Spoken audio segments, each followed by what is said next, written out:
National Racing Live on TNN.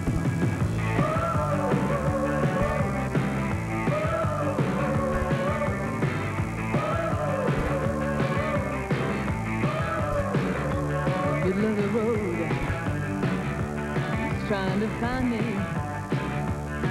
I'm standing in the middle of life with my pants behind me. I got a smile for everyone I meet. As long as you don't try dragging my bag or dropping a bomb on my street. Now come on, baby, oh, get in the road. Oh, come on now. In the middle of the road, yeah.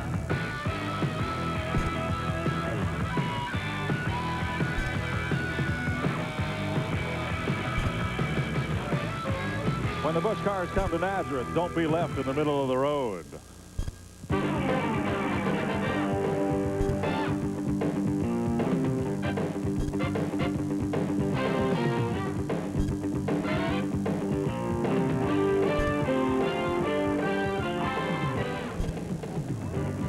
TNN Motorsports, the network that brings you more Busch racing than all other networks combined, presents live the Meridian Advantage 200 from the 1 mile oval at Nazareth, Pennsylvania. What a great day for racing here in eastern Pennsylvania. 82 sun-drenched degrees, low humidity, little bit of breeze just to keep the heat off, and this place is packed with race fans. Good afternoon, everybody. I'm Mike Joy. He's Buddy Baker. We're a little sleepy after last night's Winston, but I think we're going to see just as good a show here today because this racetrack is very hard to figure out. I guarantee you the Busch Grand National guys really put on a great show, and what a wonderful racetrack for these types of cars. It's almost like a road course going in the corners. They hang the left front right on the ripple strips going through. Like he said, they don't know whether it's 5 or 6 corners, but I can tell you this, handling's going to be the key. It is definitely a handling racetrack, and there were a few surprises in qualifying. Not so the story of the man on the pole. He's been there before, and the man who's always standing right with him is Glenn Jarrett. Hey, you know, I got a great job. I get to talk to all these fast guys. Last night it was Nemechek set a new track record, and now Kenny Wallace has done the same thing. Really good incentive for him and the team. First pole in a couple of years for both of you, Kenny. Well, you know, last year we had the year off in the Busch Grand National Series, so busy running Winston Cup, but it's nice to get the pole, you know, for the whole TIC team. Gil Martin's a great chassis man, and the car's been unloading really good all year long. You really seem to have figured this place out. This track here is tough now. I tell you, it's everything but right-hand corners, you know, downhill down the back straightaway, uphill through a tribal, under a bridge. The only thing it's missing is a right-hand corner. Well, it sounds like he knows the way around anyway. Now let's go a little further back in the field to my colleague today, Ralph Sheen. There's a few new faces to the front of our Busch grid here this afternoon in Nazareth. One of them is the Fiddle Faddle Chevy of Mike McLaughlin. Second row is where you'll find old Magic Shoes on the outside of that grid spot. That is the best Mike has ever qualified a Busch car on the Southern Tour. And alongside an unsponsored Thunderbird belonging to a gentleman out of the state of Washington. His name is Dirk Stevens. Now, Dirk, no sponsorship, no big factory backing. What equalized the field? How'd you get up front? Well, you know, this track here is kind of unique to a racetrack back home, Tri-Cities, that we ran out there for many years. And we got around here with a good qualifying effort, and hopefully we will be up front all day long and run home with a good showing. We did acquire a little bit of sponsorship. We got Grease Lighting coming on board for Charlotte for 8 races, and we're looking forward to carrying their colors. Mike, I'd hate to see Tri-Cities because Dirk Stevens has never been to Nazareth before, and he figured this place out pretty quickly. Ralphie's a good race driver, had a great run going at Richmond before a spin cost him a top finish. You look around this racetrack, it is really unique. There are a lot of corners, and there's some disagreement as to just how many there are. So we asked. I say 6. A lot of people say 5, but I count 6. I'm not sure. All I know is the front stretch got a turn in it. I think there's about 6. Too many. Everyone except a right-hand corner. I told them, I said, you go downhill, uphill, under a bridge. It's, I don't know, man, there's all kinds of corners. I do know which one's coming up next, and I get ready for it. I counted 46 the first time out, and then there was 53 the second time. Now, this is every time I turn the wheel, right? I guess it's probably maybe I want to say a 6th turn, but right now, I'm a little unfamiliar with the place, and it seems like a doggone road course. It seems like 12 turns to me, but I'll get used to it, you know. I'll get better as the race goes on. I think officially there are 5 corners here, but we're going to go count them while we take this pause from Nazareth. We'll be right back live on TNN.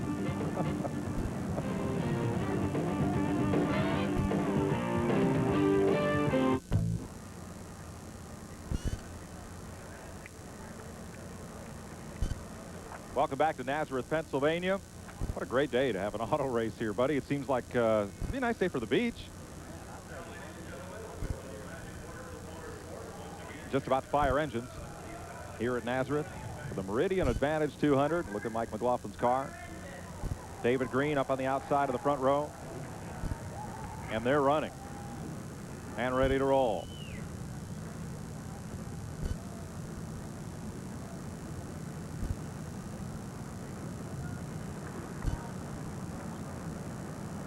Today's exclusive coverage of the Meridian Advantage 200 on TNN is brought to you by Purolator. Legends live on Purolator. By Splitfire, the patented performance spark plug. It only costs more till you use it. And by Stanley.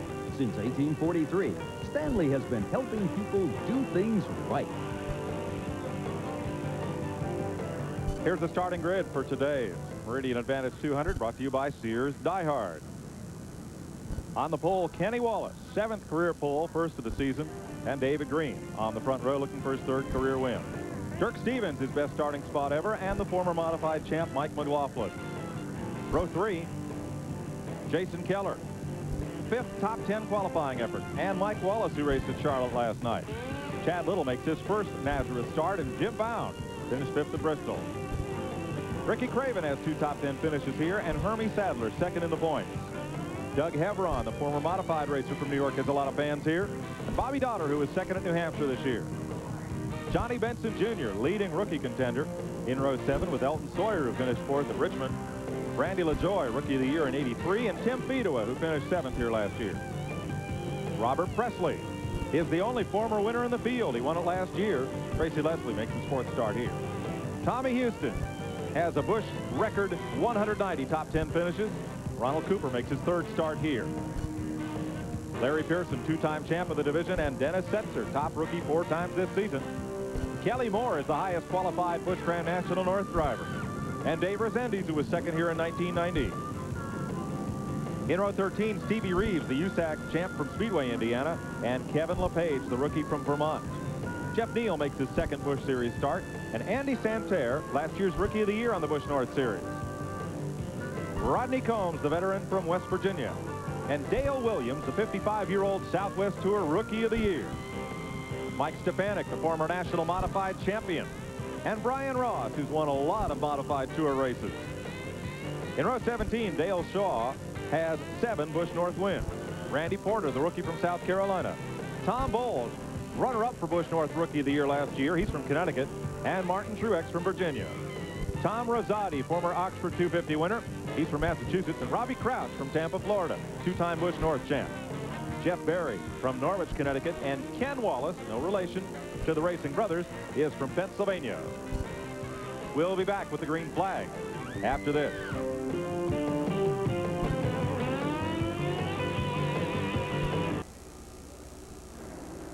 One lap and we'll go green. We'll be riding along with Randy LaJoy in the Pina Chevrolet of Dick Moroso. There is the race cam over his shoulder, mounted in the middle of the car. And the doggy out the window cam sits right there. Looks back at the field from the right doorpost, and there's bumper cam, which last night was thumper cam during the running of the Winston Select. Also, Bobby Dodd of the DeWalt Tools Chevrolet. There's Bobby. And here's the race cam inside of his car. That's the radio harness wire that you see coming down from the roof. And there's that race cam left side of your screen as you look up at Bobby from the transmission tunnel. And a bumper cam as well. We expect those will get a workout today. I guarantee you on that. These racetracks that are flat like this, if you have position on a guy, he better give way or you're right into the wall, both of you. It's beach weather here in Pennsylvania. There are a lot of sunburns to be out there this afternoon. You know, it's quite a bit warmer than it was in Charlotte yesterday. About 12 degrees. Pace car is in. Pontiac Firebird hits pit road. and Kenny Wallace. All the Wallaces are here. Mike is in the race. He ran last night at Charlotte. Kenny's in the race, and Rusty's here spotting. So they're under green. And it's Kenny Wallace in the Phil Martossi Ford that takes them down toward turn 2. Under the Goodyear Bridge. Clean start all the way through the field. Wallace, David Green, Dirk Stevens in third. Mike, you see the inside there has ripple strips just like a road course, and I heard a guy say if he was pushing real bad he could run over and loosen the chassis up. So when the cars go through this corner, the ones you see putting the left front down there, they have a push in the car. They will adjust it as they go along today. First time this year Kenny Wallace has led on a track 1 mile or larger. That's Doug Hevron in the Food Country USA 75 moving up. Elton Sawyer tries it underneath Bobby Dotter, not that time. I'm getting my first look at this racetrack all the way around. I tell you what, it's quite a nice facility here. We've seen Rusty Wallace here just a while ago. We're going to try to get him in here later on. Maybe not, though. He's fighting for his brothers. We'll be a little busy. With Bobby Dotter chasing the Ford Credit Ford, the Aiken-Sutton car of Elton Sawyer. There's a look through turn 2. From behind Bobby Dotter's cam up front. Kenny Wallace and David Green running 1-2. David Green third in the points. Wallace is the leader. Mike, this car of Wallace that's leading the race here, he's run well all year long. He's just been bit by a little bit of bad luck. That car dominates most of the races we show on TV. The white car, the Lysol Chevy, Jim Bound, started 8th. He just took over 3rd place. That's a quick run to the front for Bound. Yeah, you can see these cars wobbling a little bit. This racetrack's really hard to get around. You have to have the car perfect to get through these corners fast. 4th is Dirk Stevens. 5th, Mike McLaughlin. 6th is Jason Keller in 57. Hermie Sadler, the number 2-point man, is 7th. And Ricky Craven is 8th with Doug Hevron 9th.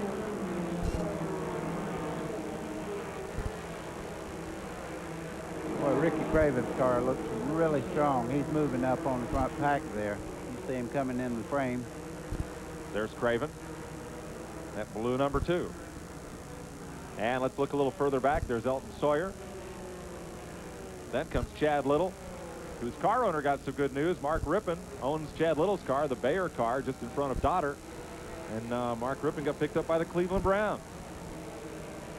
So he'll have a little football money to buy a few more tires for that car. I guarantee you can tell by the shots here that we have a capacity crowd here also. These people really, it took us an hour and a half to get in the racetrack this morning. I mean, the people show up for this race because they know it's going to be exciting. And it's a doubleheader with the NASCAR Modifieds. They'll run later today, and you'll see that in June here on TNN. The Featherlight 100, 150 rather. Here's Bobby Dotter to the inside of Chad Little. Yeah, and just behind them, I see the 20 car starting to get a little antsy there. He made it 3 wide down the back straightaway just a second ago. Randy LaJoy is never happy if he's not leading the race, so you can look for good things out of him later on in the day. Number 4-point man LaJoy in car 20, the Fina Chevrolet. And that's Jason Keller. Or excuse me, that is Elton Sawyer.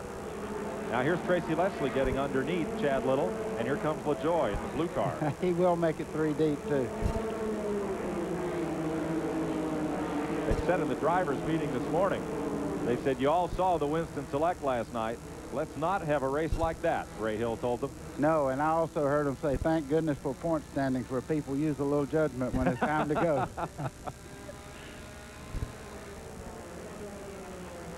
You see Chad Little's car is really accelerating well into the, he's doing well, but I believe Randy's got a little bit faster car, but positions everything. You have to have your car exactly up beside of him. You can't just take a chance that he knows you're there, because you can cut him off real easy here. Tim Fedewa moving up on Bobby Dotter. Big trouble out of turn 1. Whoa, man. As Stevie Reeves pounds into Kelly Moore.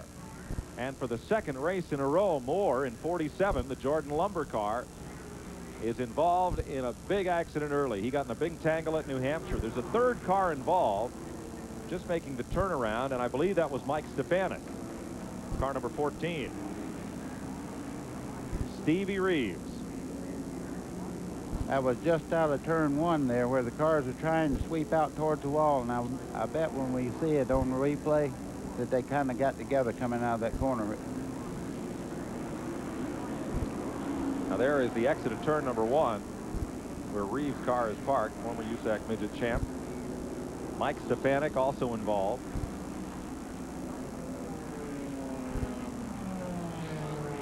And we'll show you the aftermath here. Rodney Combs gets by. Ooh. Now, you wonder why these cars didn't just avoid that car, but you see all the smoke. You can't see a thing when those cars start sideways like that and all four tires light up with that gray smoke. You cannot see a thing, and he did not see the 47 car when he plowed into him. They'll put the wrecker on Stevie Reeves and haul him back to the garage, and the full moon's not even out here in Pennsylvania.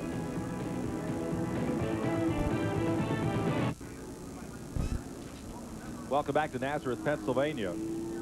There's your top 5 to where they're running. Let me correct on the cars involved in the incident as we look back through 10th place here. Had Mike Stefanik spinning to miss that accident. He was not involved. It was the similarly painted number 40 of Ken Wallace who spun down to the inside, as did 51 Andy Santerre, the Busch North Rookie of the Year. Now here from the blimp angle, there is Wallace, the black and white car, and the black car of Santerre spinning to miss the collision between Kelly Moore and Stevie Reeves. And that 40 car is Dale Williams, not Ken Wallace. The 04 is Ken Wallace. So Dale Williams was the car that went around. You know, we just heard that Hermie Sadler is having a lot of problems with his braking system. This is not a racetrack that you want to have brake problems on. No. No. Is there one? Yeah, you see them right there. It looks like they're working on the master cylinder. Let's find out. Glenn? Well, that's exactly right, buddy. They're working with the master cylinder now. Crew Chief Bobby King has taken some brake fluid out there to see if maybe that's the problem. They're hoping he just got them hot, maybe boiled the fluid out of the thing for a little while, but I think it's a little more serious than that. As soon as Bobby gets back over here, we'll try to get a word with him. They're going to go racing in one lap. Kenny Wallace, David Green, Jim Bound up to 3rd, Dirk Stevens 4th, Mike McLaughlin 5th, 6th, Jason Keller 7th. Is Ricky Craven, 8th, Doug Hevron, 9th, Elton Sawyer, and 10th, Bobby Daughter. And once again, Kelly Moore and Stevie Reeves were the 2 cars involved in the collision. Dale Williams in number 40 and Andy Santerre in 51 were the 2 cars that spun down to the inside to miss them. There is Stevie Reeves' car. Here's Ralph. Mike, you can see the whole front end of the car is heavily damaged. The crew is taking a look at it. They already have jack stands and had the gear out and see if they can get it fixed. Stevie is in the infield care center just getting a check over. We'll talk to him as soon as we get a chance. I think they're going to straighten that one out just to load it on the truck, buddy. Yeah, that's what it looks like. Looks like the radiator's back on the fan there. It's pretty bad. Drivers weaving back and forth to clean the tires of debris and getting set for a restart. You're inside Randy LaJoie's car with Chad Little just ahead.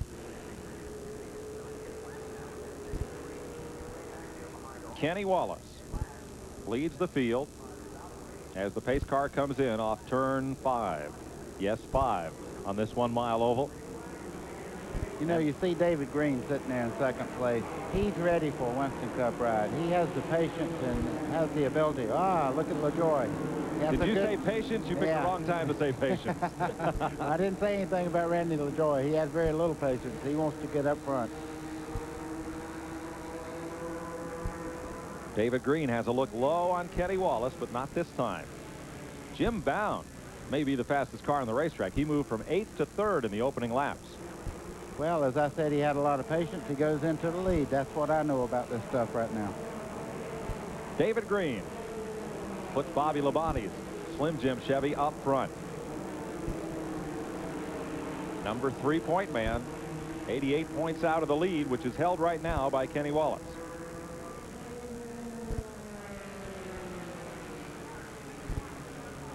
David Green, the outside pole sitter. 3 of the last 5 winners of this race have started on the outside pole. I tell you, Chuck Bound, yeah, I knew I was going to do that. Now, Chuck, let's talk about Chuck. Chuck is okay after that wild flip and ride down at Charlotte last night. A lot of folks here at Nazareth were asking his brother Jim about him, and he said it looked like a bad wreck, but he is okay. Well, I tell you what, that was a scary wreck. I was glad to see him get out of that race car in good shape.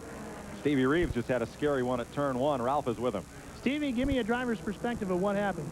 Well, the 47 car got turned around in front, and I got on the brakes to slow down and got tapped from behind and spun right there. It was just a racing incident that, you know, unfortunately that happens. I just hate to see it happen to the Clabbergo car because we were running good this weekend, and we're going to try and get it fixed and get back in the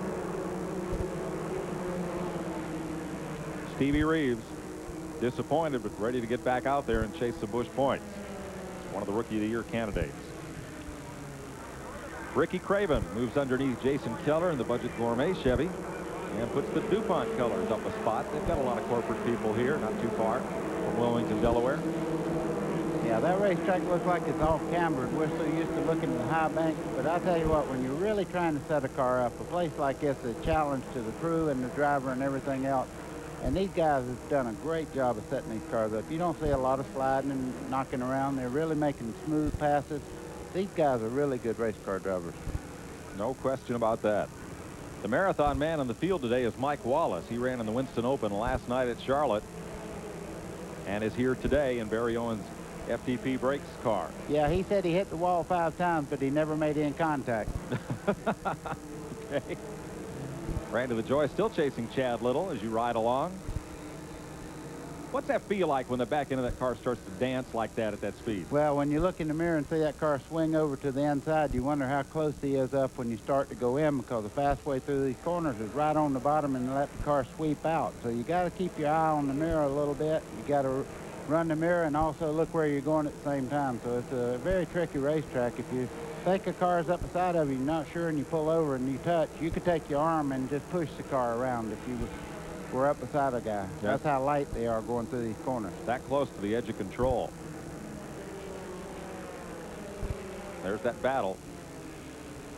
Chad Little and Randy LaJoie. I believe Randy's a little bit quicker, but he just can't get that position. Now, as I say that, he gets up beside of him, and you'll see him just motor on because he's been holding back for a while. There's only one line here, and it's the inside line. Yeah, and you know, Randy LaJoie has run a million racetracks just like this at the flat corners. Up north, they don't bank the racetracks as much as we do down south. Chad Little with a hand in the air and a signal to Robert Presley behind him. And you're riding with Bobby Dotter. Kelly Moore back in the pits dragging some sheet metal from that early incident. Well, it looked like Dotter was kind of on a Sunday drive there. He was just riding along there. The hands are real still. That's a sign that the car is working very well. Jason Keller's car is not. That 57's backing up a bit in the field as Tracy Leslie puts the Detroit gasket car underneath and picks up a spot. You're riding with Bobby Dotter. That blip in the sky there is the Gulf blimp. Mm-hmm. I was reading some stuff about that just a little while. That thing is 7 stories high. That's a pretty nice sized blimp up there. I'd say. Bigger than Bill Cannell. Boy, did he put on a show last night at Charlotte. We could hear him through the top of the building. He was announcing the race on the PA at Charlotte Motor Speedway last night, and you could hear him through the roof of the building. I tell you what, if I had a voice like that, I wouldn't need this microphone. Robert Presley in 99 and Ronald Cooper in the Johnny Cotton number 56, having at it there. And up front, David Green. Kenny Wallace led about 2 laps on the restart, and David Green moved underneath him to the front. His car is owned by Bobby Labonte, and we asked David about how he likes working with the Labonte family. It starts with those guys. You know, they don't say go and do this because this is what Bobby did. They look at the way I do things and structured from that, you know. And Bob Sr.'s always been the one that said, hey, you know, we have to do what makes it feel best for David Green. So, you know, those guys are the strong dudes in my court, and I love it. I couldn't ask for a better deal. Today. Welcome back to Nazareth, Pennsylvania. David Green leads Kenny Wallace, Jim Bound, Dirk Stevens, and Mike McLaughlin. That's your front 5. Look at this racetrack. Turn 1 is on the right lower part of your screen. Then it goes to 2 and 3, and then 4 and 5. It's a very unique racetrack. Right now, David Green is the man that is mastering it. Let's check with Ralph in his pits. Charlie Smith is his crew chief. Charlie, how hard are you telling him to push it right now? Not hard at all, Ralph. He says the car feels real good, and we don't want to use up the tires too early. He's kind of just pacing it, trying to race the racetrack and not worry about using the car up.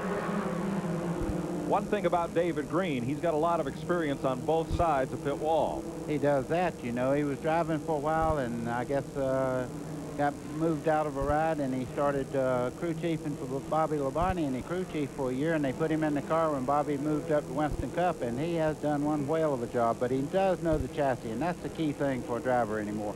He's got to be able to put some play into how the car handles and know what he's talking about when he tells them. That's true.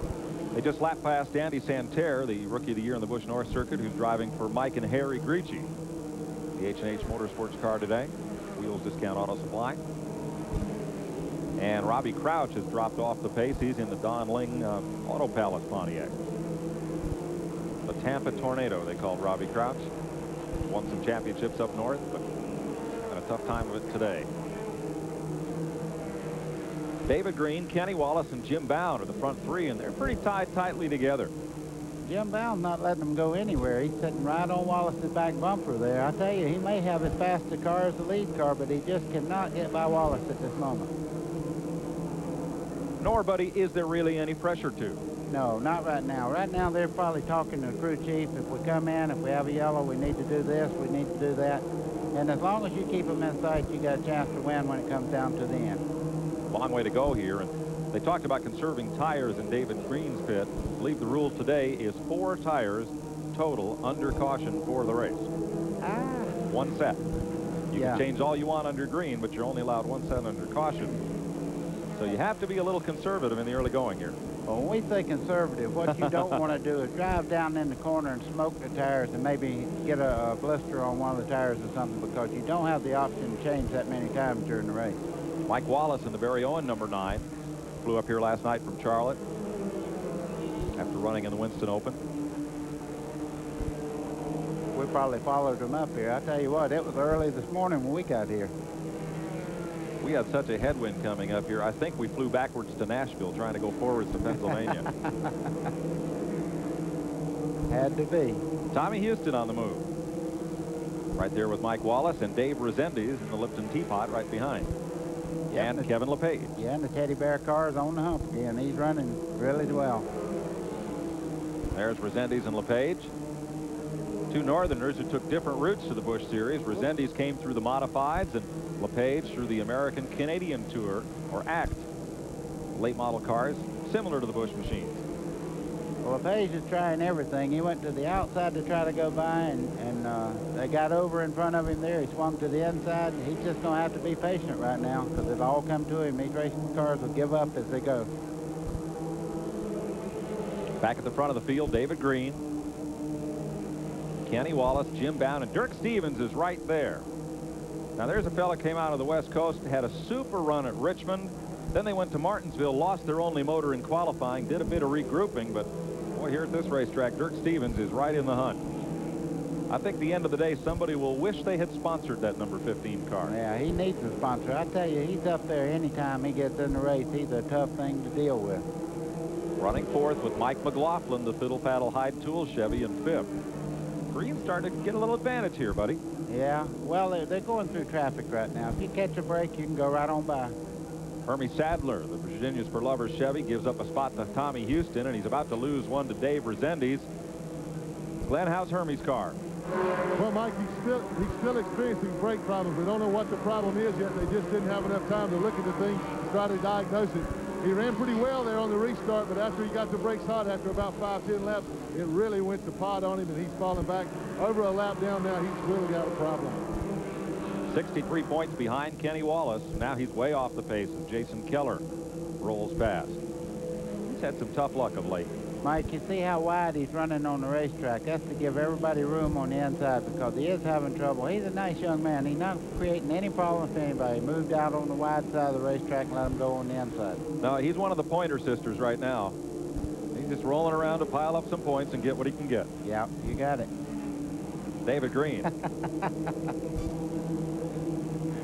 Oh, you tear me up. Took a second, didn't it? We try not to be cute, folks. But I tell you, every once in a while, he pulls one out of the bag. I cannot help but laugh. Had a few left over from last night, but not too many. That's Ken Wallace in the TGI Friday 04, and number 40 is Dale Williams, 55-year-old Rookie of the Year last year, and he is in the way of David Green. I'd say in the way. That was almost a wreck. It just didn't happen. That's the Keystone car for Williams. Well, he's making himself in the way pretty good there. Not the way to get on TV.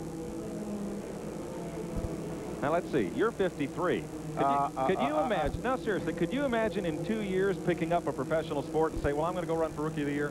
I talked to this guy earlier today, and I tell you what, he's having a blast, and I'm sure he didn't know the guys were back here. Now he sees them, he's out of the way and letting them go by. But when you look in that mirror, they all look the same until that flagman lets you know they're there. Yep, he's a little too slow down the front straightaway. It says free agent on the side of his car, or sponsor wanted is another way to put that. And Dale Williams is now just barely coasting out of turn number one. Me. And he's going to try to get that car down off the racetrack. Ronald Cooper, I don't know how he missed him, but he turned the car absolutely sideways, went by him on the inside and got the car back straight. I would have wrecked most likely on that deal. Bobby Dotter with his hand in the air as the caution flag is waving. And there is Dale Williams. Something went wrong with that car. Meanwhile, Hermie Sadler has come to pit road, and they're trying to roll him, I would guess, back behind the wall to do some further work on his Chevrolet. But Williams' car, as he moved out of the way of the leaders, just appeared to either not take a gear or stop running. I tell you one thing, he's lucky he didn't get some help across the top of that wall when he slowed up there. Second caution of the day, and it comes out for Dale Williams. We'll be right back to Nazareth, Pennsylvania, live on TNN.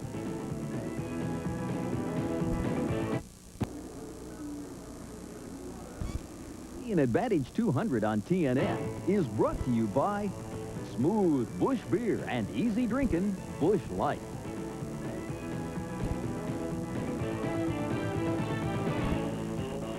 We've had a few pit stops under the caution as you watch from the Gulf Oil blimp. Captain Alan Judd and Peter Buckley are piloting the blimp, and you can see it really is bigger than most folks we know. You stood it on end, but he's right, 7 stories high. See? Right. I saw. David Green pitted for fuel. Under that caution, it gives the lead back to Kenny Wallace. Jim Bound moves up to second on the exchange. Well, like Ricky Craven was having a little problem there on his pit stop also. Dale Shaw is in, and there's a chassis adjustment. Round and a half coming out of Robbie Crouch, the Donling Auto Palace Pontiac. Dale Williams has gotten running again, and there is the Jordan Lumber car of Kelly Moore carrying some Pennzoil sponsorship there. That'd really look bad if we hadn't been in Charlotte last night. That was the car that won the race to look like that last night. I never seen anything like that. I wonder why we don't have a duct tape sponsor. Good question. Half of these cars would fall apart if it wasn't for the good old duct tape. That's right. Here's your top 5, the way they're running under caution. David Green was leading this race at the time of the second caution. Came in for a splash of gas and gave it up. You're riding with a 5th place car, Randy LaJoy. Mike Wallace just behind. 1 to go. Let's check in Ricky Craven's pit. Here's Glenn. Well, standing with crew chief John Monson. And John, Ricky's car seemed to be running pretty well, but you made an adjustment. What did you do? Well, we're trying to prepare for the end of the race. The car's a little tight, and it was getting tighter. So we just made a little adjustment on it, put some fuel in it. There's typically a long section of green here, and we don't want to get caught without fuel, so it might be for the best. Well, now, you have had an amazing record here at this racetrack. Well, excuse me just a second. He's talking to the driver right now. Doesn't have time to talk to us. We'll get back to him. Here he is. Well, I've worked on a couple of winning cars here. Every year I've been in on a position top 5 car and won twice. This is my favorite racetrack, and I expect to do well again here today. I really hope we can win again. Well, if there's anything that he can do about it, they will. He knows this racetrack better than anybody, probably better than the drivers. That's probably true, Glenn. John from Granby, Connecticut. Worked on a lot of top modified teams as well as some of the Busch teams. Worked for Alan Kulwicki, and he said, talking about last night's race, Alan never brought his best car to the Winston. No, I don't think so, but I tell you what, it was nice to see Jeff Bodine get the win last night. They really need it. They've been hit all year long with bad luck. Yep. We're back under green. Kenny Wallace leads Jim Bound to turn 2 and 3. Elton Sawyer in 3rd. And Tim Fedewa right there. Randy LaJoy is going to try it underneath Fedewa for 4th place.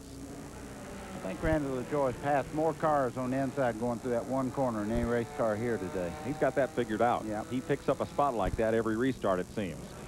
Mike Wallace had a look under Fedewa, couldn't complete the pass. Jim Bound is the leader. Took it away from Kenny Wallace. First time that Jim has led today. See Elton Sawyer there. He's running along there in 3rd place. He's doing a very good job today, but Randy LaJoy is moving in on him, and I tell you, he better get on the go because this kid don't wait on too many people. I think Jim Bound's going to check out. I think he will, too. I thought he was the fastest car for a long time, and now he's got clear racetrack, and the rest of them are racing like crazy behind him. He'd love to just check right on out of here. Bound started 8th, quickly worked his way up to 3rd, and this is the first time that Jim Bound has ever led a Busch Series race. Boy, that's hard to believe. He runs so well every week, but if you say so, Mike, I know it's so. Well, remember, if he's from the Pacific Northwest, Portland, Oregon. So like Dirk Stevens, he would have run at Tri-Cities and found this track pretty similar. Oh, yeah. Well, you know, the Winston West runs a lot of racetracks that have flat corners, and you're talking about Dirk Stevens a while ago. If you look at the corners as you get out of the, once you get in the corners and start out toward the straightaway, it's a lot like Richmond. You have to have that type of race car. 2nd place battle, Kenny Wallace now has his hands full with Elton Sawyer. Saw David Green moving up in the pack there. Elton's just been able to dive under, and he's down on the yellow ripple strip there as he gets underneath Kenny, and that opens the door for LaJoy. Maybe. Yes, it did, as a matter of fact. LaJoy's like the Fuller Brush man. He gets a foot in the door. Well, that's what you wait on a racetrack like that, is just get somebody a little out of position and make the move. Pick pretty good camera cars too, if you ever notice. We always get with somebody who makes it pretty interesting during the day. Tim Fedewa now moving up on LaJoy and Mike Wallace. Kevin LePage got a stop-and-go penalty for passing a car on the restart. The teddy bear got spanked. No, you didn't say that, did you? Not me. Stevie Reeves is back in the race, but running kind of slowly. One car, though, that's gone behind the wall is 2nd place point man, Hermie Sadler. Here's Glenn. Are they able to fix the problem? Yeah, I think we had some kind of a busted brake line or something in the rear of the car, and now there's not the way you can race without brakes, so we got to get it together and do the best we can. Well, I'm going to let him go. They want him to go back out on the racetrack. Hermie's going to limp it around and try to pick up some points here. You know, Mike, Kenny Wallace must be having some handling problems because he's steadily moving backwards right now. At one time, he looked like a dominant car, but he must be pushing or something because he's losing a little bit of time in the corners. Watch Tim Fedewa move up under the TIC Financial Ford. Was that a brother sandwich there? Yeah. Hello? Yeah, Fedewa was the non-Wallace in this group. And he's not even from St. Louis. He's a total outcast in that threesome. Well, of course, he is from the Midwest. He's from Michigan. Now, who was the brother spotting for us? You see him just move over and let him go. He's experiencing some kind of handling problems. He just moved to the outside of the racetrack and let his brother go by there. I'm not sure who Rusty's spotting for. I bet he's doing it for Kenny. Yeah, he was up here with a headset on. Yeah. After taking a pretty wild ride himself last night in the Winston. Now you see Kenny has drifted back behind both those cars as they move on. Tim Fedewa moving ahead of the Wallaces now. Let's go back up front. Okay, they seem to be reeling in Jim Bound just a little bit. Oh, my goodness. Oh, Doug Hevron is involved with Tom Rosati in the Tic Tac car and Robert Presley. Robert Presley's coming up pit road there trying to get turned around. Go Robert. Does a little spin. And Doug Hevron's climbed out of his car. 3rd yellow of the day. Comes out at lap 56 for the former super modified champion at Oswego, New York. There you saw Dennis Setzer go by. He has come from 22nd to 8th place in the Dan Welch Alliance Tractor Trailer Training Center car. Uh-oh. Hevron walking just along. Coming across, yeah. Trying to get back across the racetrack. Usually when I see a helmet in a racetrack like that and a driver walking looking at cars, that makes it a little... He don't look like he's real happy here. Tough incident for Doug Hevron. And turn 1 has been Calamity Corner. I think he's going to go back across and get his helmet. Wonder what kind of style points he got on that one. No, I'm just kidding, folks. Don't write me all bad stuff. Nope. Not going to ask Mark Rippon to judge that toss either. Tough break for Hebron. He is out of the race. We are 57 laps complete. We'll be right back. 4 tires. It is a free change because he's... We're back live at Nazareth, Pennsylvania, and we are under caution. There have been some pit stops. Andy Santerre is in, and they're underneath Johnny Benson's car. Something wrong in either the drive line or the braking system on that car. Let's try to show you what happened here to Doug Hebron. He'll be the blue car and is already around as we see him up and into the fence. Now there's Robert Presley at the bottom of the screen spinning to miss him. And then Tom Rosati will come in on the high side. Cutting sharply left there is the 7 of Dale Shaw, and Rosati has already spun. Well, you see Presley spinning there. What he was doing was just trying to miss everybody. Look at this. NASCAR would like to see Doug Hebron after the race. That's why a little frustrated. Yeah. Apparently he and Ronald Cooper got together. Now there's Johnny Benson's car. Let's go to Ralph. Mike, they broke the yoke on the quick change. Vic Rodney and the rest of the crew all underneath the car trying to get fixed as quick as they can to get Johnny back out. Johnny's the leading contender for Rookie of the Year right now in the Busch Series. But he's lost several laps already in the pits. Came into the pits under this caution, so he's only about 2 or 3 laps down at the moment. Buddy, that's tough. When you climb out of a car that you've had a good chance to run well in and the thing is wadded up in a ball in the fence, and it's got to be hard to control your emotions. Well, it is. And, you know, these are high-strung guys that drive these race cars. Their adrenaline's right up to the very brim right now, and anything that goes on like that, they'll probably be laughing and talking about this next week. But right at that moment, he just showed a little temper tantrum, but that happens in racing. The thing that makes them win races makes them do stuff like that. Well, it's understandable. Robert Presley coming back in. Here's Glenn.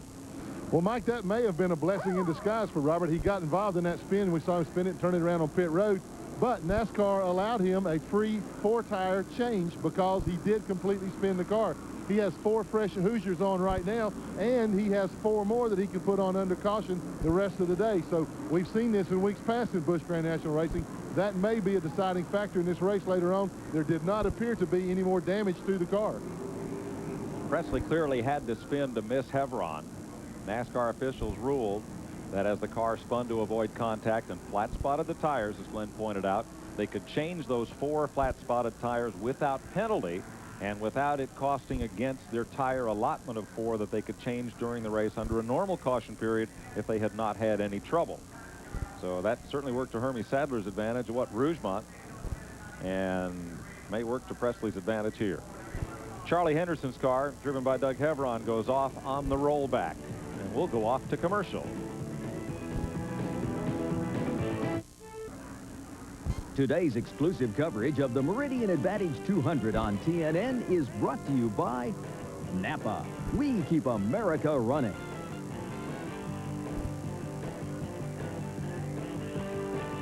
A little bit of sunshade or sun reflector for a day like today. Tommy Bowles made a pit stop. They're under the right side of his car. Still working on Johnny Benson on pit road. Also the right side is up on Robbie Crouch. And Rodney Combs coasted into the pits and had to be pushed in the rest of the way. The car shut off. Doug Hebron walked back to the pits, and Ralph was trying to get a word with him. And was headed along up pit road and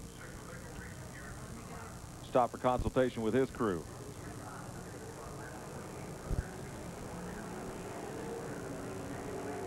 Let's go down to Ralph. He's hooked up with Doug now. Well, we got Doug here with us. Doug, give us your perspective of what happened. It's Food Country GTS, Mike Barnard's car. We're just going along good, riding around, you know. They teach me patience in this game. They teach you patience, you know. And you got slower cars up front. You get by him nice and clean. Then he must have been brain dead or something, you know. It's just the 56 just run into me and spun me out and put me in the fence, you know. It's just, I guess that's how they play, and you know, everybody has their day. Well, he'll have his days. He's a talented race driver, and he's got a good car. Yeah. Doug Hebron. And they're pushing Rodney Combs' car back behind the fence. Tough break for the West Virginia driver. As a lot of folks from French's Mustard here today, he had really hoped to have a good finish in Richard Petty's car. But it appears they could not get him restarted, and they're going to push him behind the wall. Looking for green this time. At lap 65, there is Rodney Combs, French's Mustard Pontiac, going behind the wall. Back under green, Jim Bound stepping it out from Elton Sawyer. Randy LaJoie, Tim Fedowa, and the rookie driver, Dennis Setzer. He may be called a rookie, but I tell you what, he's got 1,000,000 racing miles, and he's one of the smoothest race car drivers you'll ever see on the racetrack. Have you ever noticed how smooth the surface is? You never see a car bounce or anything. I guarantee you, whoever put the pavement on this thing really knew what they were doing, Mike. It's a nice surface. Of course, the Indy cars run here as well. There's your leader, Jim Bound. There's the black car of Setzer just ahead of Dave Rezendes, having a good run, and David Green has worked his way up into the top 6 or 7.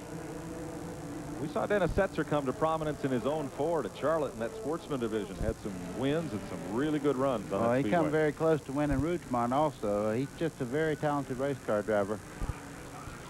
In his first full season on the Busch Tour, after just missing the Winston Racing Series National Crown in 1993.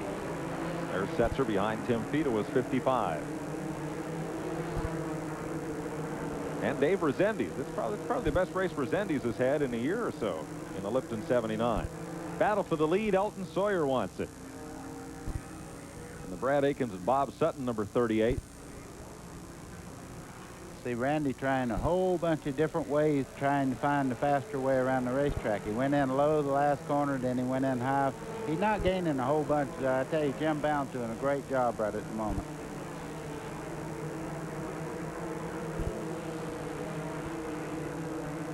Sawyer keeps looking on the bottom.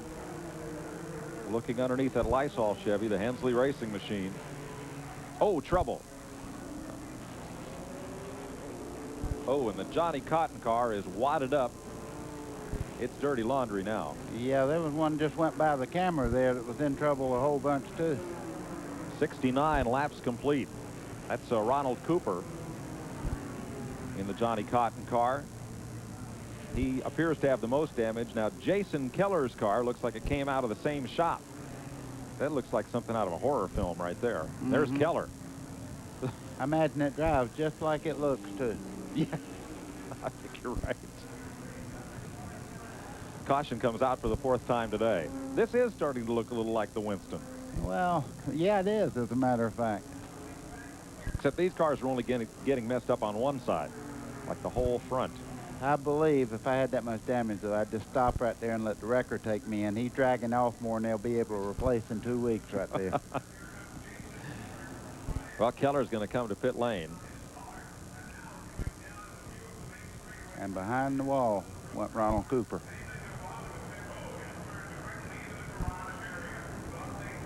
Can we fix it? Well, we'll find out when we come back. 69 laps complete here.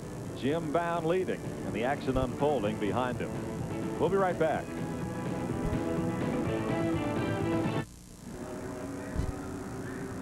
Well, that latest incident took out a couple of good cars. Ronald Cooper was involved with Jason Keller, got into it with Robert Presley at the tail end of the incident there after Cooper had already crashed.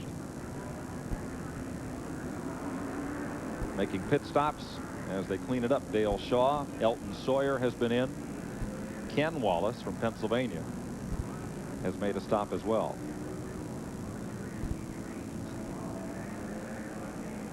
I believe that's turns 2 and 3 where they're working. Let's show you what happened in this latest incident. Well, you see the car spinning there. What happens right here with Robert Presley? He's backwards there. He probably backed off for the wreck in front of him there between Cooper's car and backed it in the wall, and along come another car and run right into the left front corner of him. He got a lot of damage, Robert Presley has, but Ronald Cooper's car is KO'd. Let's check with Glenn. He's in Robert Presley's pit. Well, guys, the biggest part of the damage, the left front's bashed in pretty good, but I don't think it's done any real serious damage. The problem they got is that the left rear fender, it's just darn near knocked off. Those things aren't welded on there all that securely anyway to help save weight. But the inside panel is down, and it's going to be dragging the tire once it gets back up to speed. So I think they may have to come in and try to cut that thing off. But when they do, then that messes up the filler neck on the gas tank. So they may have some serious problems. Glenn, could you tell whether the brake ducts or anything were mashed in on that left front corner of Presley's car? That seems to be the problem today, is the brakes on the cars. If that's mashed flat, he'll have a lot of problems. Buddy, it didn't appear to be, because they weren't, they weren't concerned at all with the left front. I'm going to ask David David, what is the serious problem with the car now? The frame's bent down in the back. It looks like it's into the track bar. It'll mess the handling up on it. Okay, that is the problem. They're not concerned about brakes. Thanks, Glenn. You see the damage to the nose of Jason Keller's car. He's going to be able to keep running, and the hacksaw is at work there to dispose of that fender. Now, Ronald Cooper's car has gone to the garage. Ralph is there. Ralph? Well, Mike, you can see how badly damaged the front end of his machine is. Ronald, you look okay. Give us your view of what happened out there. Well, that first time, me and Doug, I about give up all I could give on that front straightaway, and, got me up the wall a little bit, and probably got over to 3 and 4, just got in there a little hard and got into Doug. It was all my fault. That last time over there when we spun, just somebody got in the rear of me. That's just racing, Get some brakes, some you don't. Unfortunately for Ronald Cooper, he also got a badly torn up front end. Thanks, Ralph. The leader has come to pit road. Jeff Hensley and the rest of the Hubert Hensley crew working on Jim Bound's car. First time that Bound has led a Busch Grand National race. Yeah, and in the lead right now is the 20 car of Randy LaJoie. He inherits the lead. 4-tire stop for Bound, and that's all the tires he gets today under caution.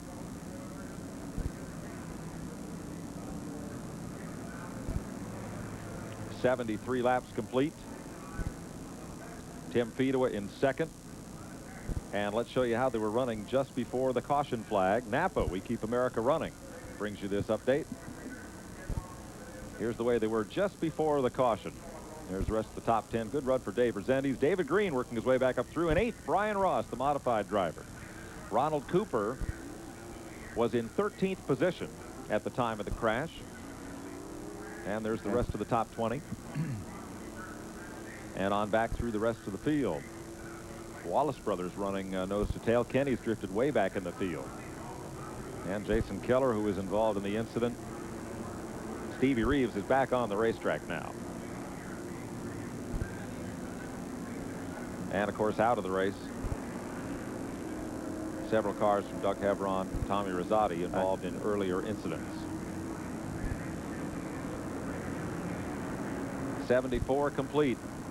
Randy LaJoie has taken the lead after the pit stop by Jim Bound. Jason Keller back to pit road for a little more surgery on his front end of his car, and we'll be right back. You saw transportation provided by Cedar Ridge RV Center, Branchville, New Jersey. Call 1-800-988-4884 and find out why Cedar Ridge is the choice of champions. See, now if we'd had that RV, we could have slept all the way up here. There's a pretty sign, Yeah. T&N Motorsports. I like and that. I seen one a while ago. We love you. We love you too. Oh, look at that banner on the left. Mike McLaughlin's nickname is Magic Shoes. See the pair of shoes hanging from it? Aha. A pair of Simpsons there. Well, they're out enjoying the show. One fellow who's not enjoying the show is with Ralph. Well, that would be Robert Presley. Tough day for you. What finally put you out? Well, we got lucky, first time we've been lucky all year. We spun out and got 4 new tires, and we still had 4 left and didn't have to worry about gambling. And coming back up through there, somebody got in the Cooper car there and knocked him around, and we'd about stopped, and somebody back there come through there and knocked us around, bent the rear end up real bad. So we're going to save this car for Dover. Don't want to tear it up no more than it is. Let's go now to Glenn Jarrett. Well, the first thing, Ralph, that I want to make perfectly clear holding this B-52 Louisville Slugger here, I am not in Doug Hevron's pit. Now, Doug Hevron, he was a little mad a while ago. Nobody in the history of stock car racing has lost their temper more than me, just having a little fun. But I did find this Louisville Slugger in Robert Presley's pit. I got to asking a few questions. This is what when they crumple a fender down, they stick it up under the fender around the tire and roll it around. That helps to roll the sheet metal off of the tire to keep from cutting the tire. But for a minute there, I thought we'd taken the wrong turn and wound up at the ball field. Robert Presley was the most valuable player on the softball field one time. Maybe this is his trophy. It could well be. Thanks, Glenn. Randy LaJoie leads this race. After the pit stops, he picks up the lead from Jim Bound. Tim Fedewa is second. In third, the 59 of Dennis Setzer. In fourth, Dave Rezendes. In fifth, David Green. In sixth, Bobby Dotter. Next Saturday, or a week from Saturday, that is, TNN brings you live Busch Grand National Racing from the Monster Mile, Dover, Delaware. The GM Goodwrench Delco Battery 200. That'll be live at 1 p.m. Eastern Daylight Time. Now to bring the field down pit road, trying to run through some speedy dry down there. 26 cars are on the lead lap. This is the fourth race that Randy LaJoie has led. Daytona, Rockingham, New Hampshire, and Nazareth, all super speedways. You know, Mike, we've talked about it a whole bunch of times. Randy LaJoie has got to win pretty soon. He's too talented. He runs too well every week not to win pretty soon. He's done a good job, buddy, getting that car to the front. Well, he's got a tremendous race team there, and I was teammate with him, and quite frankly, that race team right there is as good as anybody out there. There's a look from the blimp as Ricky Craven brings the DuPont Finishes Chevy back in. He runs his own race team this year, joined the ranks of driver owners, and if you noticed in last night's Winston Select, Bill Joyner of Unical pointed this out, the owner drivers in the race all did pretty well. Yeah, you know, I was real proud of Darrell Walterfair also. He made a run there near the end, and I thought he might pull it off. He come all the way up to second and third place there, and I tell you, he's a very smooth customer. I thought he might pull that baby off, but I think he might have abused his tires making that last-ditch move on everybody.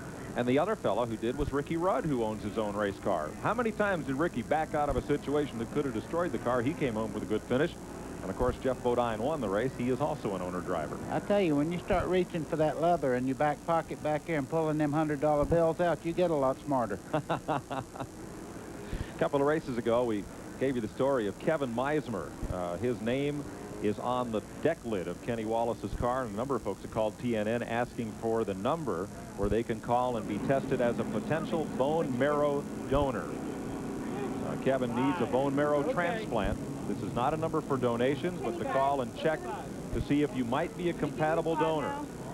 Very rare matchup, but someone might be. Call 1-800-654-1247. That's a free call. And that's the National Bone Marrow Matchup Line. And they can give you information how to be tested and see if you might be a potential donor to help this young boy. Nice, worthwhile cause. Absolutely.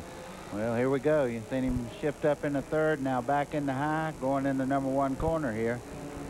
That car is really handling. Look how steady his hands are on the steering wheel there, Mike. All right, out of turns 2 and 3. Let's take you for a lap around this place, because it is different. I guess they call this the back straightaway. It's a long straightaway down through here into a very, very tight corner. This would be turn 4 or 5. 4 and 5. 4 and 5. And now you're going through a little, not a little, a whole lot of corner, and that's 6, and you come down the front straightaway again and sweep into this number one corner here. A lap with Randy LaJoie, who leads this race. Tim Fedewa in second. Neither of them have been in for tires. Fedewa is running very well today, though. Maybe his best race yet.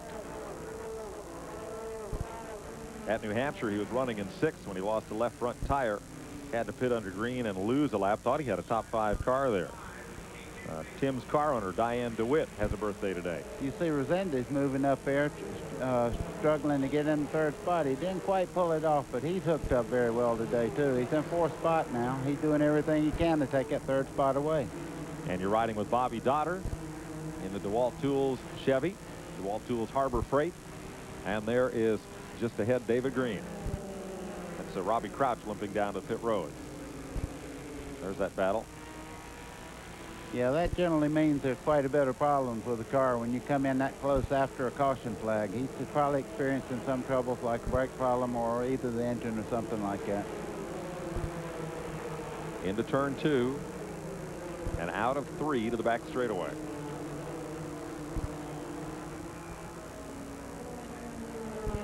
Four cautions already for 27 out of the 80 laps so far. That's why the average speed is way down. See David Green's car there. He's run Rezendes and everybody down there. That car is really hooked up, and when Bobby Labonte had that race car, I think it was probably one of the quickest cars down the straightaway. And I was kidding with Bobby's father, you know, up when we was at Loudon there. And they were on the pole and 3rd place and 11th. And I said, man, you guys are kind of hooked up. And he said, hey, we're serious about this stuff. No doubt. Resendiz has run here, I believe, in a modified and a Busch car at Nazareth. Well, they found the right setup. Here's David Green now trying to get around. They've caught Resendiz and the 59 car. Then a Setzer.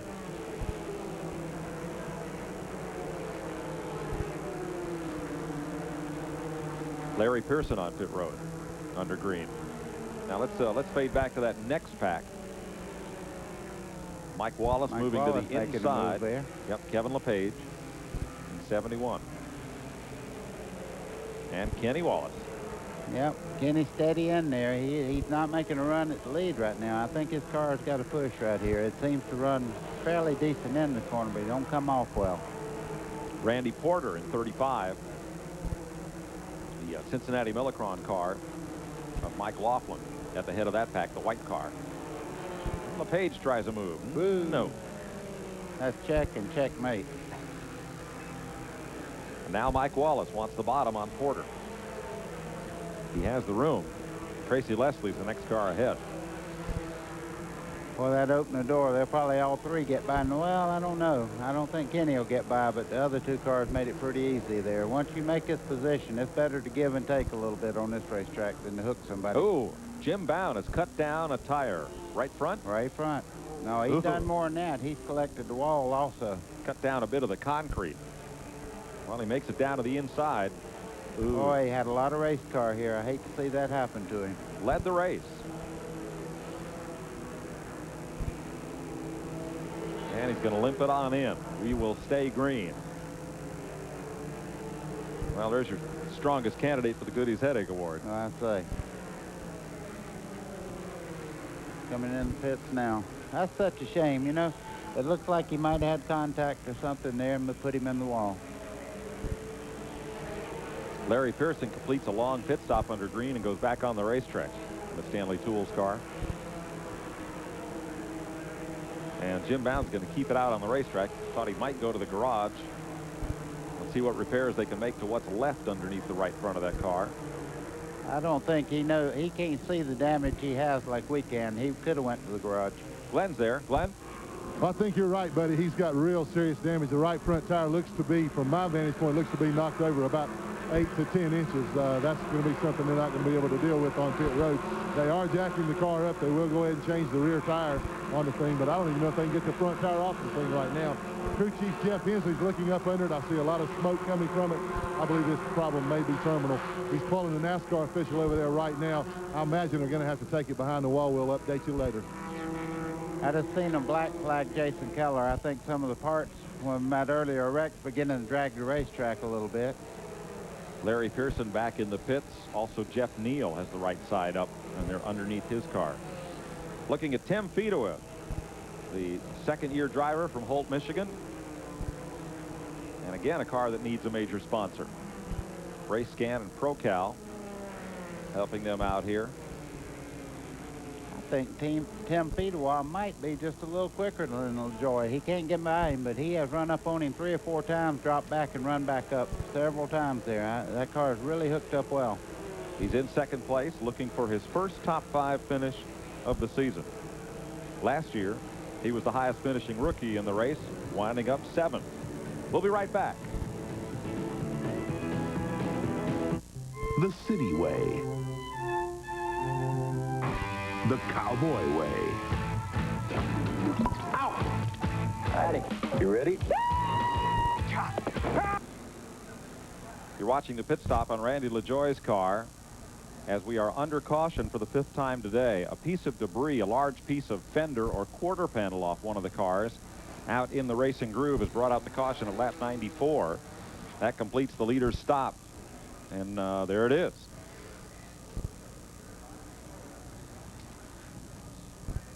Boy, that would have made a big hole in a little old tire, wouldn't it? Quite. Let's check with Glenn on pit stops. Well, Mike, I'm in Tim Fedewa's pit. We were remarking about what a good run he had going, putting a lot of pressure on LaJoy there. He came by the entrance of pit road that time. The sign said closed. He went on by. Everybody else got to come in. So they're conferring with NASCAR. They're awfully upset here, rightfully so. If the pit sign said closed, everybody else came in. He didn't. This is really going to hurt him, going to put him way back in the pack. The good thing is he's got a really fast car. If he's patient, he may be able to get back to the front anyway. Speedway got a really good run going today. That would be a really tough break, Glenn. On the first lap of caution, once the pits are opened, only the cars that are on the lead lap can pit. Fedewa was the second place car, and as he saw the pit sign, it said closed.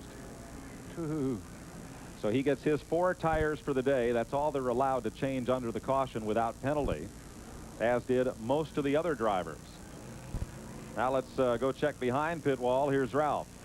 Mike, we've had some problems with brakes today, so we wanted to show you what a basic Busch Grand National brake system looks like. Here's your caliper with pads and the rotors. Now, normally what happens is air gets sucked through here, down inside here to try and cool the system down. As you can see, the top here is cut. Air is sucked out to help cool the system down. Now, if enough air is not getting out, what happens is the O-rings inside the caliper there, they're made of rubber and they'll melt. When they melt, you don't get enough fluid circulating through the system, instant brake problem. Now, we've seen that on a couple of cars today, Hermie Sadler's most notably. Nazareth Speedway, 1 mile, 5 corners. Looks a little like a small Daytona without the banking. But the start-finish line is in the middle of that short chute, not in the middle of the tri-oval, right at the center of that main grandstand. Well, all the Wallaces have led the race today. Mike Wallace is leading now. He inherited the lead then. And his brother's right on his heels there in second place. They'd already made their pit stops. In fact, Kenny Wallace will be joining you and me in the booth at Dover Downs, Delaware, Sunday, June 5th, the Budweiser 500. Man, I look forward to that. What a character. We ought to have more fun on that than we're allowed to be. He runs about 9,000 RPM all the time. Yeah, I was fixing to say, I'm going to have to tune up for that broadcast. The Gulf Oil Blimp providing pictures, aerial views of Nazareth Speedway today. Happy to have them involved, making its 1994 debut with CNN this afternoon. And there's the view of this racetrack. Where's Mario's house? I don't have a clue. Let's get a shot of that. Nazareth, PA, home to the famous racing family. Mario on his farewell tour this year. Son Michael, nephews John and Jeff, all in Indianapolis this month for the 500, and then John will run the 500 and go to Charlotte for the Coke 600 next Sunday. Yeah, I think he's got about 4 minutes to make a flight, 4 minutes to get to the racetrack, and a long day of racing, believe me. Larry Pearson has made several pit stops. The clutch will not release on the Mac Martin Stanley Tools 92, and so there is Pearson going past pit road. Mike Wallace. This is not a racetrack you'd want to be hung up in low gear to run on either.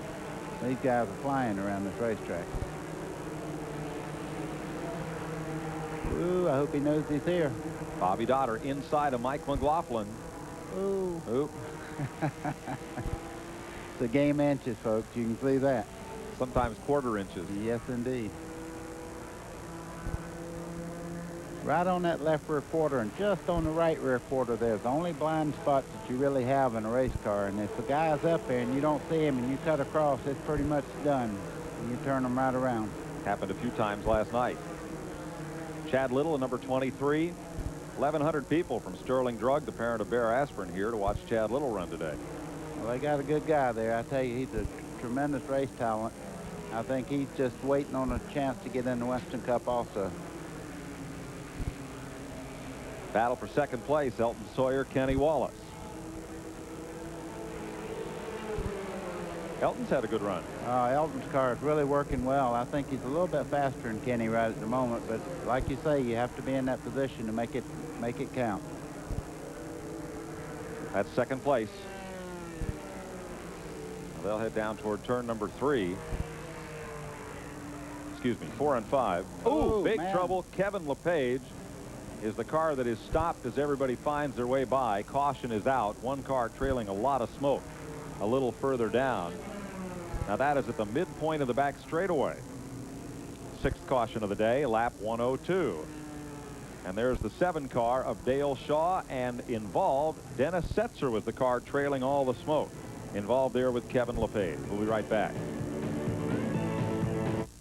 Brickyard 400 sweepstakes. Today's exclusive coverage of the Meridian Advantage 200 on TNN is brought to you by AC Delco. It's like buying time. Can we buy one of those telestrators?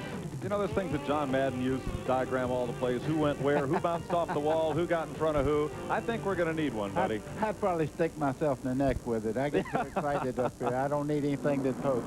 Here's Glenn.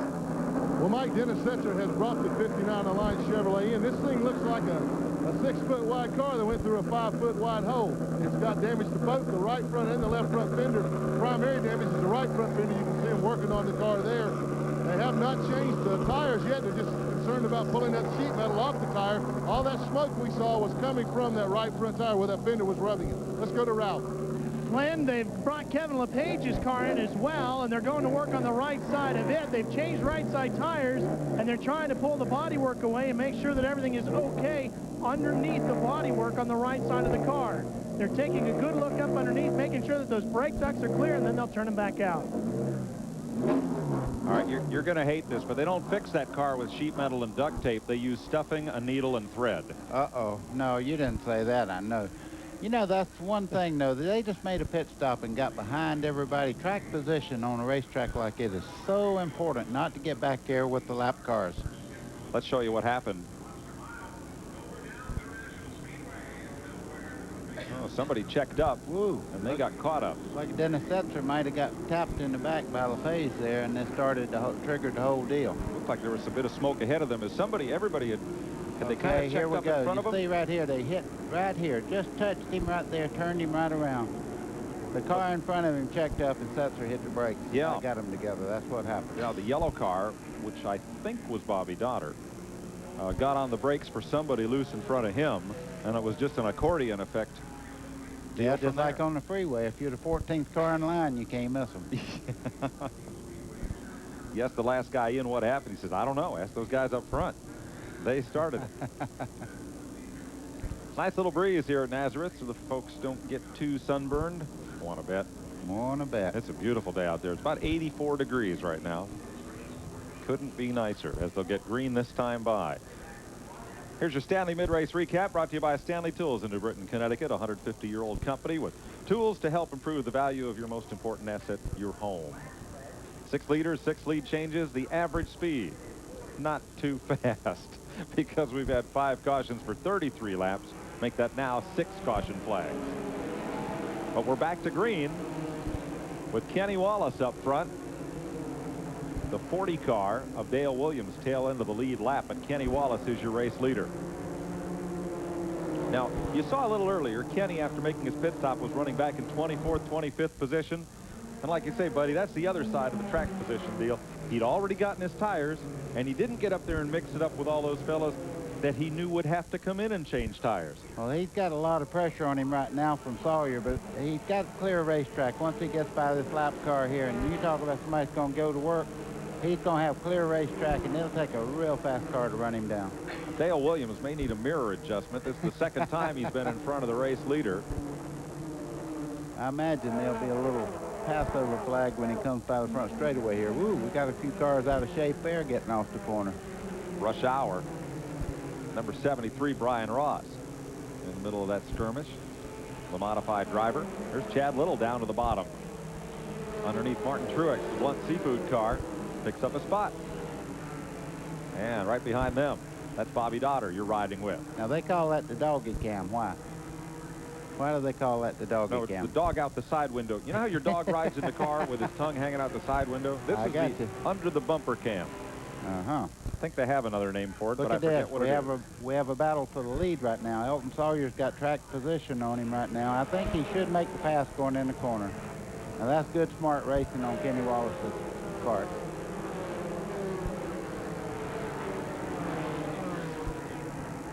Trouble in turn 1. One car around, had a little help. That is Mike Stefanik. Well, he gets going again. We're going to stay green, but that was a tense moment for the Sunoco Auto Palace car. Elton Sawyer leads Kenny Wallace as they come off turn number 4 and 5. Tommy Houston's picked up the 3rd spot. We'll be right back. Today on TNN Outdoors, due to live... Welcome back to Nazareth. 113 laps complete. Chad Little just became the first driver to make a green flag pit stop for 4 tires. Yeah, that's not a very good... well, Dirk Stevens, turn 1. Dirk Stevens is around, and Dale Williams is with him. Still no caution. They get going again. Now, that's the 3rd spin in 5 laps, and we have yet to see the caution. Stevens will get going. He had a good run going. He was on the lead lap. And Williams gets moving again as well. We call that casual contact. Yeah. They have to go all the way around and get a little concrete on them to get a yellow flag here. Mike Stefanik spun, we stayed green. Brian Ross spun, and now this 2-car spin, but we stay green. And this man, Elton Sawyer, out in front of this car, Kenny Wallace. This is the best I've seen Sawyer's car run all year long. It looks like he has a definite advantage in the handling department right at the moment. He's not run a lot of Busch racing in the recent seasons. Last time he led a race in 1991 at Martinsville, Virginia. Served as the chassis specialist for Bill Davis Racing for a season.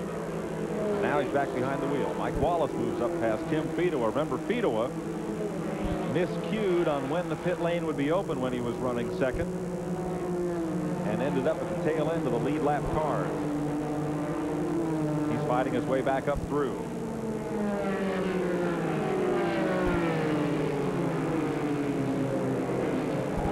Mike McLaughlin right in front of him there, in front of Fedowa. There's Bobby Dotter right with Tracy Leslie. Just out of Bobby Dotter's car. Tracy Leslie's car is just not quite as fast as he normally runs, but it looks like the car might have a little push up off the corner. You see him gaining spots there on him down the straightaway. When you pass on the outside like that, you have the car's not coming off the corner in a good clean line.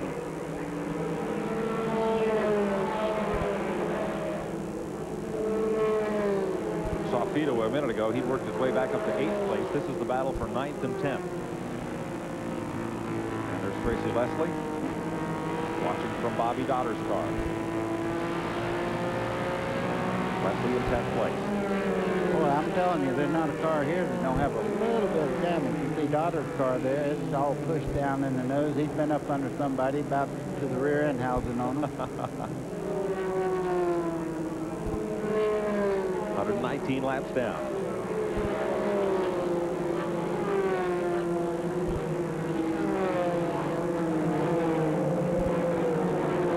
Ask Bobby Dotter, who's running in 9th place, about his strategy for running on this racetrack. In the race, when there's cars running bumper to bumper, it doesn't become quite as crucial to get through the straightaway turn as much as it is getting off the other corners. Coming up at lap 120. Still nearly 20 cars on the lead lap. Elton Sawyer, your leader, moving underneath the former National Modified champ. Mike Stefanik driving his own car. And Kenny Wallace now moving up. Now that's just one corner where the lead car didn't get through good and clean, and Kenny Wallace reeled him in some 20 car lengths there. So that's how critical. When you get cut off a little bit going in the corner, getting back up to speed, you can lose a lot of track position. Mike Wallace just took over 6th place from Mike McLaughlin. Car number 9 moving up to 6th. McLaughlin 7th. Tim Fedowa has caught that battle in 8th as they lap underneath Ken Wallace. Fedowa made the move on McLaughlin. Used the lap car as a pick. He goes up into 7th place, that's number 55. Pick and roll. That's what you said the other day. I remember. Trouble in 1, and it's Williamson. He got the leader. Williamson was in the way of Elton Sawyer, and the two got together. Caution is out. I say Williamson, excuse me, Dale Williams out of Sacramento. He's had a rather exciting day, I'd say. Elton Sawyer was lapping him. Williams came down and ended up T-boned on the front bumper of Sawyer's car and then into the fence. It is a very tough Busch debut for Dale Williams. 7th caution of the day. It comes out at lap 122. We'll be right back.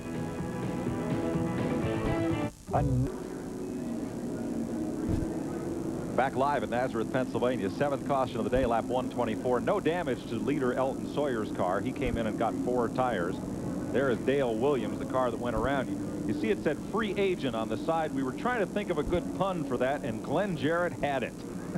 Well, Mike, I imagine a lot of the guys in the field today with the problems he's had right in front of them and with them probably refer to him now as Agent Orange. Folks, we don't mean to make fun of anybody, but he has had a day. Look at this. Okay, there he is in front of the leader. Ooh. Nowhere to go. Didn't see Elton coming. No. Oh, Elton did a good job to save that car. I tell you, Ricky Craven did a pretty good job of getting turned under there, too. Yep.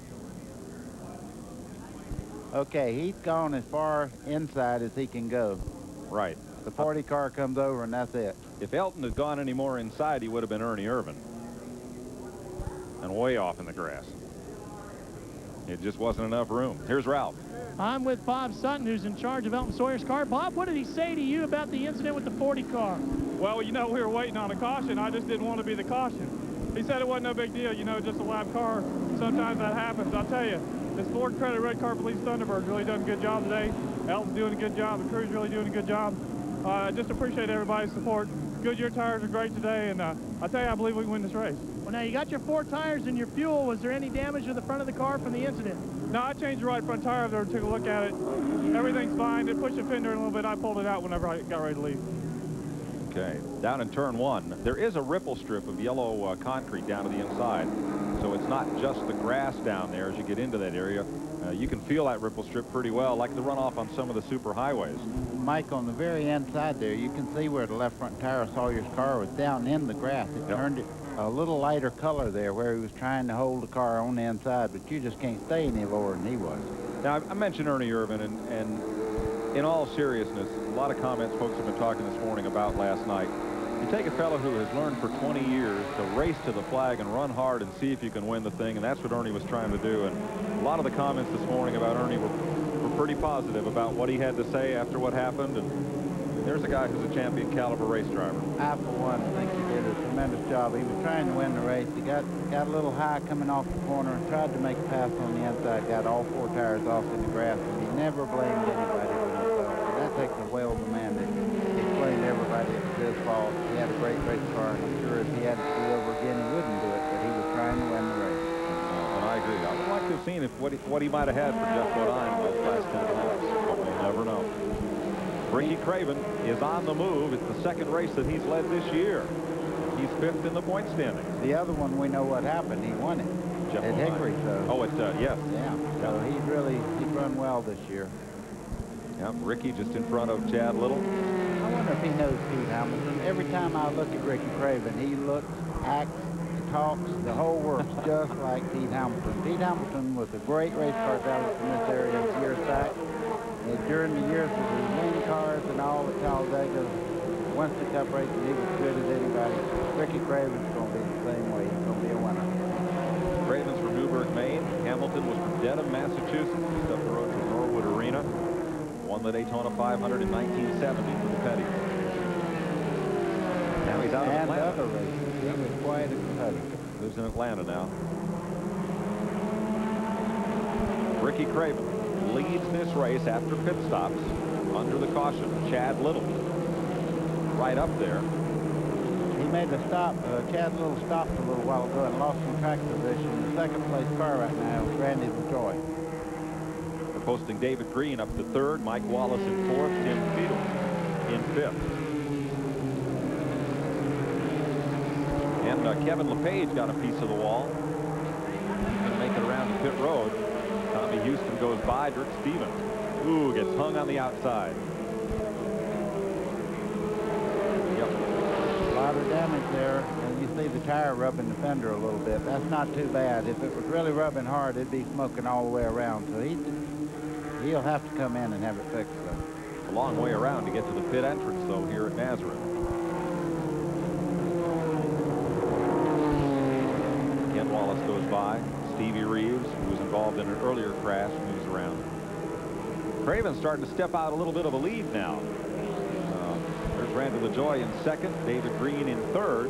I was just fixing to say David Green's moving in on LaJoy in a big hurry right now. He's going to have to get to go right. And Mike Wallace in fourth, having a good drive here. Tremendous drive. That's a good race car. It's consistently good. But look at David Green in the Slim Jim Chevy. And there's Mike Wallace just coming into the picture. Had a look on the outside.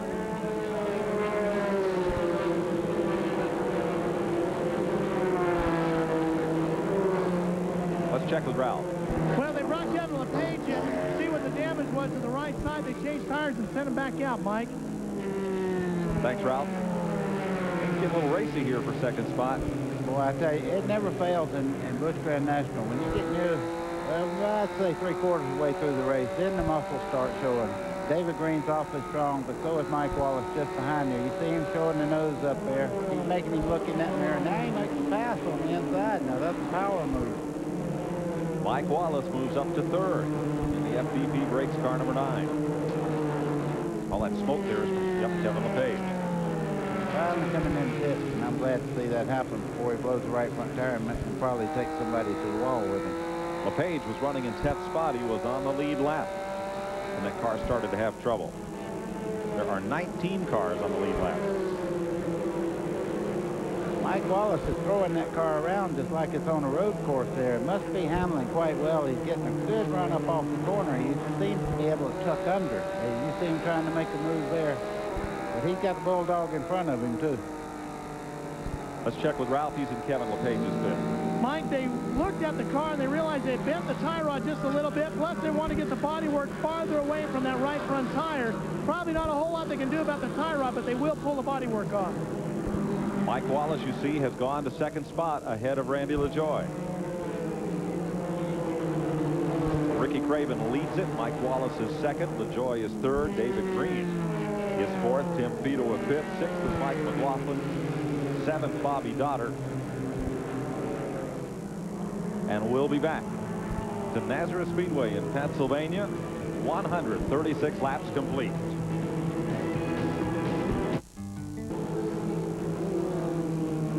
Ricky Craven has a lead of 1.7 seconds here on the mile at Nazareth, Pennsylvania. There's your top 5. Mike Wallace in second, Randy LaJoy, David Green, and Tim Fido. And a look at your leader. DuPont finishes Chevrolet. That's kind of like watching the minute hand on the watch. He runs every lap the same. I mean, that car is really hooked to the racetrack. He hadn't buried an inch from the bottom of the racetrack going into one. Everywhere around the racetrack, Craven's car is perfect. David Green and Tim Fido. That's the battle. That's for fourth place. Mike Wallace is in second. Randy LaJoy in third. You know, talking about Fido, it looks like the longer they run under a green flag stop, he seems to hook to the racetrack a little better and then move up in a hurry here. I think he's got a good race car. Just behind him, 34, is Mike McLaughlin. And the 38, Elton Sawyer. 08, Bobby Dotter. That's sixth. Fifth, sixth, and seventh. That's the ride with Dotter. Now, what was he? I'm trying to see what he was touching over there towards the middle of the race car. Looks like he didn't like that. Maybe some tape or something flapping around getting his attention over there off that roll cage. That's fifth, sixth, and seventh. Or actually fourth through seventh now as they've caught David Green. No, excuse me, that's Ken Wallace. They're lapping. And a bit of smoke out of Randy LaJoy's car is reported. Running in second, rather third place. Let's get out of Tim Fido's pit. Here's Ralph. There was Cliff Champion, his crew chief. Cliff, how's this car running today? Well, the car's been running pretty good up until they had that last caution. The one before that, we were running second. I don't know what happened. There was a pit worker on the backside over there. They held the red flag out. The pit road was closed, so we stayed out. Had to pit on the second lap. We had to work our way back up through traffic because of that, and during that, we got tapped on the left front fender. We've messed up the aerodynamics on the car. We don't have any downforce in the nose, and the car's pushing right now. It's too tight. Well, now, Buddy Baker pointed out that your car's running better over a longer period. Is that true, and how come?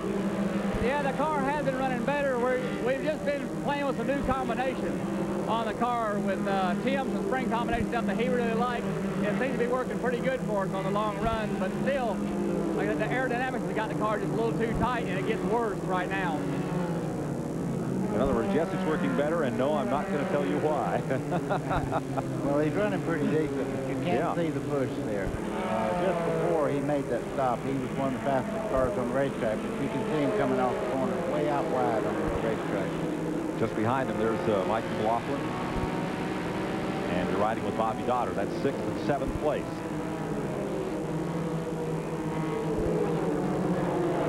Wow, there goes Dotter on McLaughlin on the outside. That's the hard way around here. Yes, it is. Yeah, Mike's not going to give it up without a fight. No, absolutely not.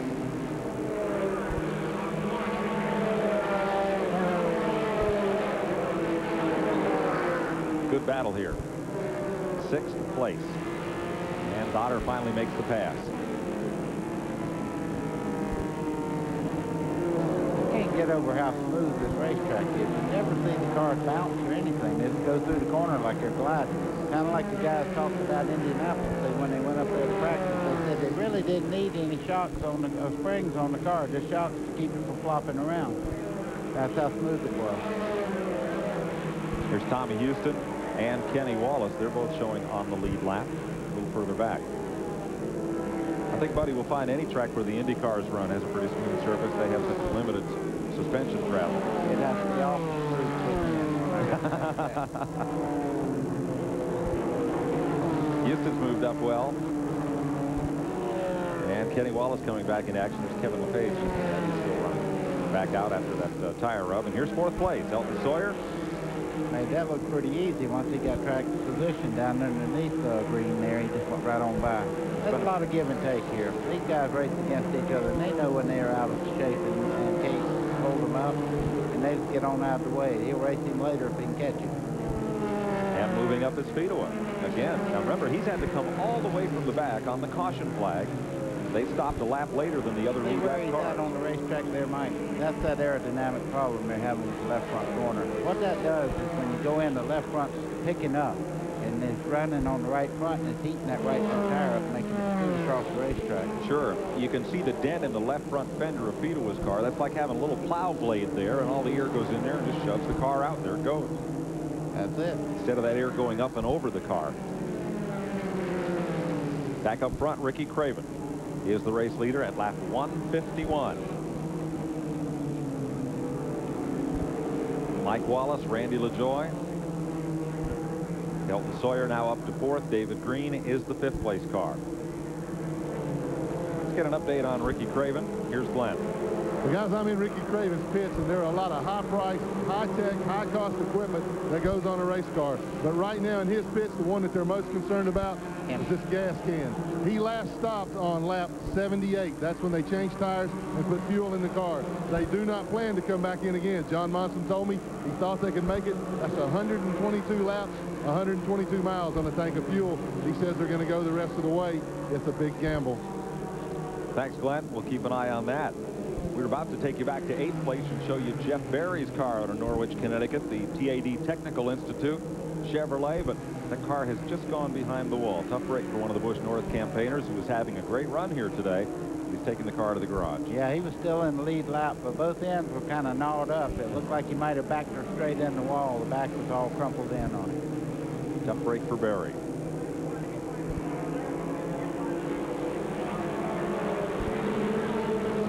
Hermie Sadler back out running after having that brake problem, trying to pile up some points way off the pace as far as laps are concerned. As they count down the laps in David Green's pit, we'll be right back. Today's exclusive coverage of the Meridian Advantage 200 on TNN is brought to you by Napa. We keep America running. There's Mario's house. Looking over Nazareth, Pennsylvania. And here's the 1 mile oval, where the Busch and the modified cars are running a doubleheader here today. That modified race, the Featherlight 150, you'll see, I think it's June 19th on American Sports Cavalcade. A lot of folks here to see that as well. Don't miss that. I promise you one thing. That's racing at its best. Ricky Craven is being caught by Mike Wallace. I'm really impressed with Mike Wallace. I hadn't seen him run this well this year, but I tell you what, when he gets to the corner, he is absolutely, it looks like Earnhardt going through the corner.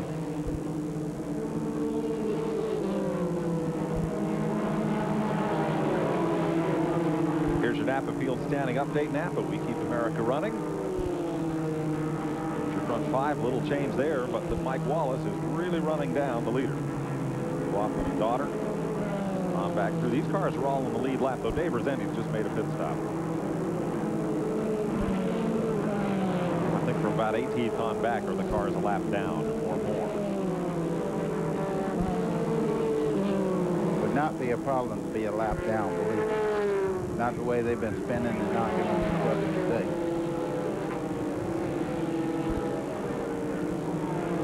And most of those cars are out of the race. Randy LaJoie is coming down pit road. I'm not sure if the engine's running. I would say he's pretty well had it there. Of course, the speed limit in effect makes it a little hard to tell, but there was a good bit of smoke out of the car, and he's going to make the left turn to the garage.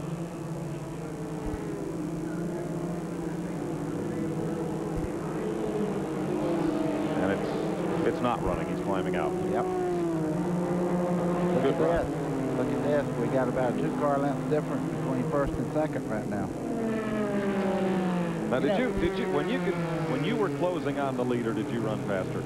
Oh yeah, I mean that's the best feeling in the world. And that car in the front, if he makes the pass on him, it's almost like, well, why even try? He run me down, pass me. But a good race car driver has the discipline to come back from that and say, listen, all he's got to do is slip one time and I'm back by him again. So the real good race car drivers have a lot of discipline. When they get passed by a car, they're watching in the mirror growing. About a car length apart. Larry Pearson comes back out of the garage and back into the race. This is the 7th annual event at Nazareth. Rick Mast won the first one. Bobby Hillman, Jimmy Hensley, Chuck Bound, Todd Bodine, and Robert Presley, the drivers that have been to Victory Lane. Only one of them, Presley, started today's race.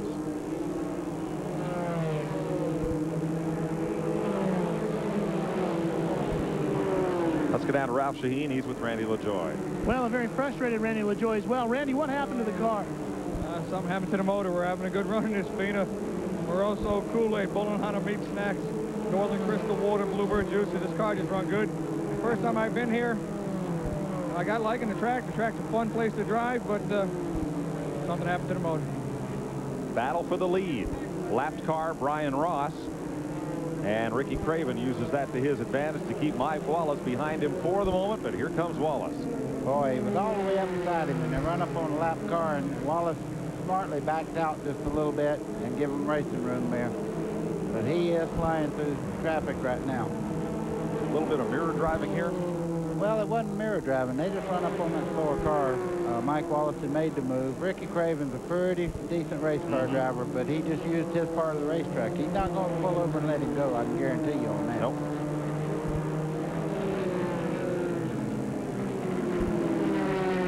.33 to go. We'll come back and pick up this battle for the lead in just a moment. Stay with us. Run for the money.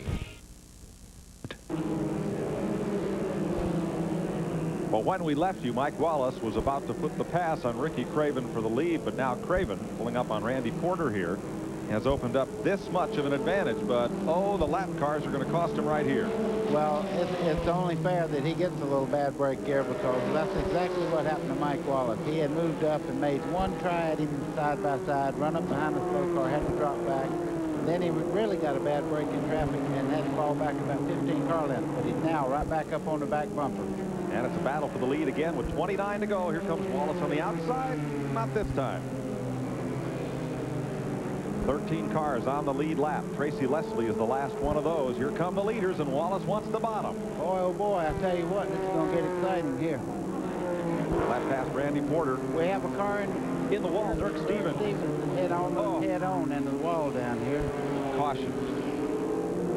That was a hard hit. Lap 172. Dirk Stevens, who had such a great run in the early going here, gets in the wall. Now, You've used up your 4 tires you're allowed under caution. If you're Ricky Craven or Mike Wallace, do you pit, do you stay out? Well, we got pit men down there. I bet you they can find out in a little while. Does Craven have enough fuel? That's the other question. That's the other thing, yeah. Mike That's all Wallace we'll know in a moment, I'll guarantee you. This time they take out all stops and go for it now. You had a look at the Barry Owen pit for Mike Wallace, and here is Ricky Craven's pit. Let's go to pit road. We're with Barry Owen, crew chief and car owner for Mike Wallace. All right, what do you do? Yellow flag, you need tires, you need gas? No, we don't need a thing. We're going to stay out there. I think we've got him beat. All we got to do is run the green. Well, how new are your tires? We put them on about 120. I'm not sure when he gassed his tires. I know he's no better than we are. He's possibly worse shape than we are. Glenn, let's go down to you. Well, we're standing here with John Monson in Ricky Craven's pits, and John, your tires have got a lot of laps on them. Looks like the 9 car might be a little quicker right now. Can you hold him off? Well, the tires are good. Our biggest concern is fuel, and I think we're going to take the chance to stay out. There's too many cars on the lead lap. We kind of made our bed. We'll have to lay in it. I think we're okay. He's got more. I think he's got more than he's showing. Just we're conserving fuel, that's all. He must have watched the Winston last night. Jeff go down and played a little possum, too. That's it. Well, to answer those questions, there are now 12 cars on the lead lap, and Craven got fuel and tires at lap 78. So Wallace's are 50 laps newer.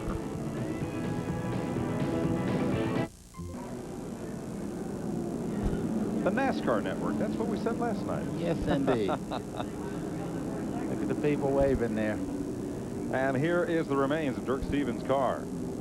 As you watch from the Gulf Oil blimp, for the record, 197 feet long. 7 stories high. A big one. Second in the world in size. Let's show you what happened to Dirk Stevens. Oh, there's the smoke. Well, that's after a little bit after there, but he hit pretty hard the second lick in there, but it looked like he hit twice right on the nose. Looked like he was by himself. Hard to tell. Yeah, you see him moving around in the car there. That's always a good sign. Oh, there he comes. Wow. That's what we look for. Make sure he's okay. Wish the same could be said for that car. So it was a good qualifying spot. Dirk Stevens started 3rd and had a good run going. He was 11th and on the lead lap. That will leave us 12 cars on the lead lap. We'll recap them for you when we come back to Nazareth right after this message.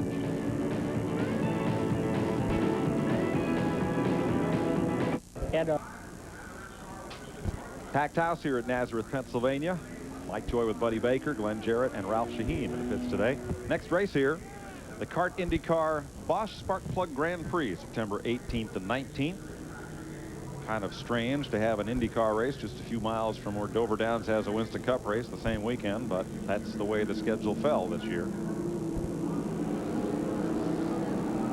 And Kenny Wallace made 2 pit stops during that caution period. Glenn, what happened? Like that caution came out at an opportune time. The pole sitter was about to go a lap down just as the caution came out. He picked up a real bad push in the car. They came in. They put some tape on the front air dam openings. They adjusted air pressure in the tires. They bent the rear spoiler down, and they also adjusted the rear track bar. They did about everything they could do to the car short of changing springs to try to get rid of that push, see if he can pick up some position. There were only 12 cars on the lead lap anyway. The time he spent in the pits didn't hurt him. He was the last car on the lead lap. Those cars are Ricky Craven, Mike Wallace, Elton Sawyer, Bobby Dotter in 4th, David Green in 5th, Mike McLaughlin in 6th, Tim Fita was 7th, Tommy Houston's 8th. 9th is Martin Truex. In 10th, Dennis Setzer. 11th is Tracy Leslie, and 12th is Kenny Wallace. It'll be 20 laps to go when they get the green flag. You're going to ride on the restart with Bobby Dotter. Lead lap cars to the inside. Here we go. They're going down in turn 1 there and heading towards the bridge there. You see the bridge? He's just going under that. Now there's a big corner there. Now they come down the back straightaway. Ricky Craven got a big jump on Mike Wallace. Look at the difference. Then the lap car of Brian Ross, and now Elton Sawyer moves around Ross. And it's the gap back to Dotter. He's got to dispense with 2 lapped cars before he can come up and challenge for 3rd. got Hermie Sadler backwards in the wall going in the middle of 6th up here. Hermie Sadler against the fence. That'll bring out the caution for the 9th time today. He's underway again. You think all these guys watched the Winston last night? Wow, I mean, that's a lot of damage on that race car. Look at the back of that car. Looks like an old gremlin. Everybody makes it around. Sadler's car was up there in the wall in the shadows. Tough for the NASCAR officials to see. Then the radio call came in and the caution came out quickly. It's way down on the left side. Usually when you have brake trouble, that's just the start of a lot of other things that'll go wrong. I mean, it's almost impossible to run a racetrack with flat corners without brakes, and I bet you that had something to do with it. Left front's flat where he got into the wall there. Left rear's flat. Can't get the jack under it. Well, guys, you got 20 laps to go and you're a bunch of laps down. Now, there's a neat little tool, a little quick jack to make room for the race jack. Pretty smart idea.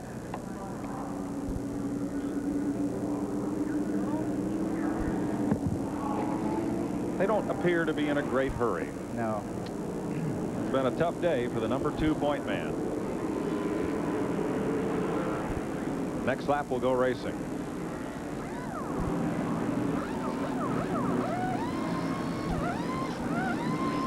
Going to change those left sides. And they're going to get Sadler back out there. He's taking his helmet off after that bounce with the wall. Later tonight, TNN brings you NHRA Today. Drag racing excitement at 7:30 p.m. Eastern Daylight Time. And it looks like Hermie is done for the day. They'll restart this time.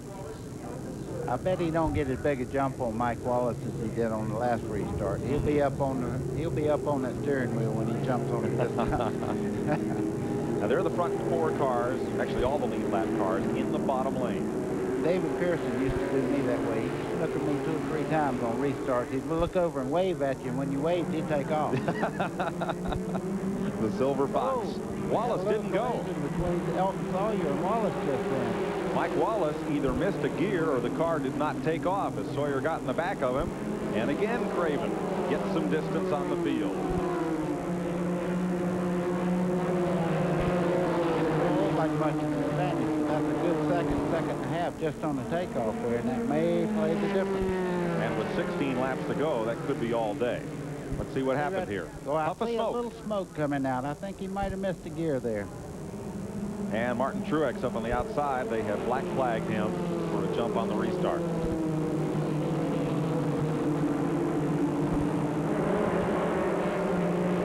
To go, and Mike Wallace and Elton Sawyer begin the task of trying to run down Ricky Craven. Well, right now, I think Mike Wallace has got more problems than trying to worry about Ricky Craven. He's got a car sitting near Elton Sawyer going on the inside now, trying to make that pass the 2nd spot. And I tell you what, that car's been really fast all day. I think he'll make the move.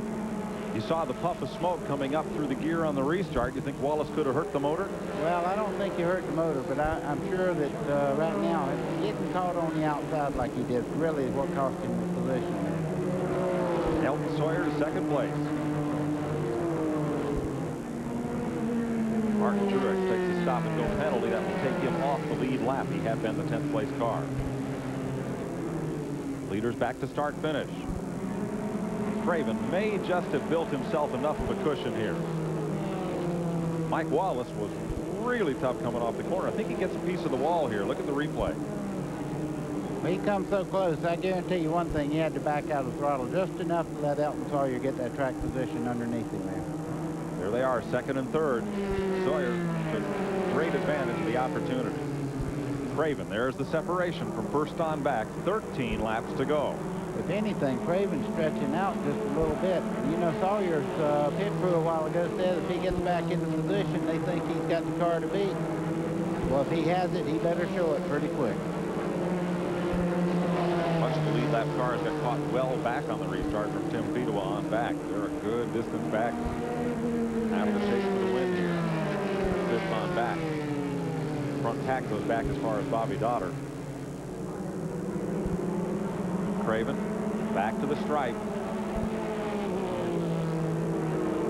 A little 1 second lead. 11 laps to go. Craven looking for his second victory.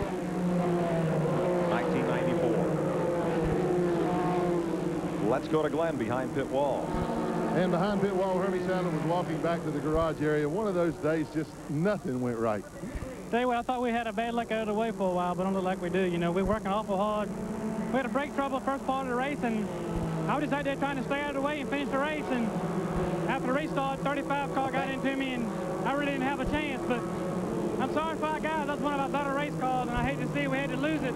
Not going for the lead or something, but it's depressing. But I guess we have to take another one and try to get him in Charlotte. And he'll be back in Charlotte running strong. Better luck for the next week. Sadler out of the race as tough luck continues. Elton Sawyer in second place has started 177 Busch Grand National races. It is the second longest winless streak among active drivers who have not yet won on this tour. Elton Sawyer is definitely pulling down the distance between the two of them. Now, the real question is the two cars sitting there maybe conserving a little bit of fuel? They were concerned that he might run out of fuel. They weren't sure he had enough to go. Elton Sawyer is not worried about it. Let's check with Ralph. What's interesting, Mike, is that Elton obviously is feeling a lot more optimistic than his crew. Bob Sutton right now didn't seem to think Elton would be able to catch him and pass him. But Elton is definitely making up the distance. I think hunger has a lot to do with it, Ralph. Sawyer has finished second in the Busch Series 5 times. He has never won. Craven looking for his 4th career victory. Well, I don't know what's going on, but I can tell you this. Sawyer is definitely closing in. He's only 5 car lengths back. Just a few seconds ago, he was like 10 car lengths back. He's half a straightaway, 15 laps ago, so he's really moving in. Chesapeake, Virginia driver's got 8 laps to figure out how to win his first Busch Series race. Well, catching him is one thing. Getting by him is another. You know that. Ricky Craven does hardly ever make a mistake, so he'll have to position himself to get by him. Probably on the outside, I would say that he will not let him have the inside of the racetrack. Sawyer is a car length, make it 2 lengths from catching Craven. Mike Wallace is 3rd. David Green is 4th. This is the time in the race where he might have had one trickle of sweat running off his forehead. Now it's just like he had a water hose up there. He's looking in that mirror. He's watching the cars in front of him. He's going to use every advantage he can to keep Elton Sawyer behind him. All right, do you look in the mirror now, or do you turn it down so you can't see it? No, I would just forget about him. I'd worry about getting nice apex into the corner, picking up the throttle nice and smooth. Look at this crew, man. They're getting a little more enthusiastic about their chances of winning. Just like Elton said a while ago, he was pretty in. This is everything, buddy. It's Chevy versus Ford. It's North versus South, Maine against Virginia. North versus South. Get out of here. It is. Been over. Let's check with Glenn. 5 to go. Well, guys, there is only 5 laps to go, or there are, but they are still concerned about fuel here. John Monson, the crew chief, just had the gas man take the gas can. He's sitting on the wall with it right now. They don't know if they can make it or not. That's their only concern. He feels like that Ricky can hold him off on the racetrack, but the fuel is critical. Elton Sawyer learned a lot as chassis man for Bobby Labonte, working with Bill Davis last season. When Brad Akins and Bob Sutton put this team together, Sawyer had a chance to get back in the seat. Couldn't wait to prove that he deserved a full-time spot on this tour as he looks for win 1. He's got 3 laps to try it. Oh, man, I guarantee you Ricky Craven sitting there, he says if this thing was skipped one time, he'd probably mash the floorboard out of it, worrying about that gas mileage. I've run out of gas before on a white flag lap. Back straightaway. Mike Wallace is 3rd, David Green 4th, Mike McLaughlin is up to 5th. This is for the win. It'll be 2 laps to go. Ooh, I'm telling you, look at this. Craven's beginning to stretch back out again. Maybe he says, if I build a big enough lead, if I run out, maybe I'll coast faster than he does back to the line. It looks like Sawyer is faster into turn 2, but Craven is quickest off of turn 5. Craven's just running his line right now. He forgot about the second place car. He could care less. If he don't hear a noise, he's going to run his line and not worry about where he's at. Uh-oh. White flag. They may catch Stevie Reeves on this final lap. They're in turn 1. Traffic will be a factor. You see the crews there. They're beating their fist against their own hands. It's up to the drivers now. Ricky Craven's race to win or lose. Sawyer got a little bit wide there. He lost a little bit of track time to him. Last chance for Elton Sawyer to turn 177. Defeats into victory number 1. Ricky Craven comes off the final corner and to the line. The Newburgh Maine driver will win it. Craven picks up win number 4. 2 combination Busch North and South races in 1991 at Oxford, Maine, and at New Hampshire International. Plus, earlier this season, he won on Easter Sunday at Hickory, North Carolina. And this very partisan crowd in Pennsylvania applauding Ricky Craven.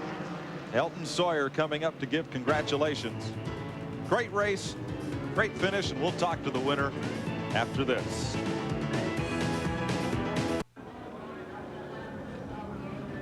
Career win number 4 for Ricky Craven comes on fumes. Ralph Shaheen's at Victory Lane. Well, you had gas problems to worry about, and Mike Wallace and Elton Sawyer chasing after you. Tell me how you fought all this stuff off. It was one thing after another. You know, those guys are great competitors, and they were having a heck of a day, and we needed some strategy, and my crew did an awesome job, and DuPont Automotive Finish Chevrolet ran great, and, you know, I had to conserve fuel. You know, growing up as a kid, I saw Darrell Waltrip winning so many races with his foot and his brain and conserving fuel, and I ran the last 80 laps like I was on ice at Newburgh, Maine. I mean, I just so easy on the gas, and I'd run half throttle through the dog leg and half throttle through turn 1 and 2, and I'd have to be wide open on the backstretch, but I didn't use up any more fuel than I had to. Well, how about that, Mike? Watching races on TV actually does pay off. Great run for Ricky Craven today. The runner-up is with Glenn Jarrett. And this is a satisfied man. Elton Sawyer's been a long road back, but boy, you sure proved your stuff today. Well, I'll tell you, I owe it to these guys. We've had some good race cars this year, and a lot of times guys get in this position, they run second, and they say that, but we had an awful good car at Hickory, and we just had some mechanical failure. That's no fault of theirs. It's just a new team, and it's going to take a little while to gel, but I'm just so proud of them. They've worked hard. Red Carpet Lease has really stayed there behind us. Mike Kozel, A.J. Wagner, Edsel Ford. We got to turn this car back in. We got this one on a lease program right now. Maybe I'll let us have it for Charlotte, but I just like to say hi to my wife. She didn't get the opportunity to make it, and I'll be home tonight. Well, Elton, they're proud of you. I'm proud of you. You did a heck of a job, but tell me, how did it feel to be in the chase again? Well, I'll tell you, Glenn, you've been there before. You know how it feels. I could see the back of that 2 car, and I was going for everything I was worth. I was sideways in a sweeping turn, and I was really overdriving the car, but that's the only thing I knew to do at the time. Well, he's looking forward to going to Charlotte next week. Great job today, Elton Sawyer. Wonderful second-place finish. And his wife is race car driver Patty Moise. That's a real racy family there. Great job for him. And Ricky Craven wins it. Elton Sawyer second. Mike Wallace third. 4th to David Green. 5th was Mike McLaughlin. Good run for him. 6th was Bobby Dotter. 7th, Tim Fedua. 8th, Kenny Wallace, the pole sitter. 9th was Dennis Setzer. And 10th, the last car on the lead lap, was Tracy Leslie.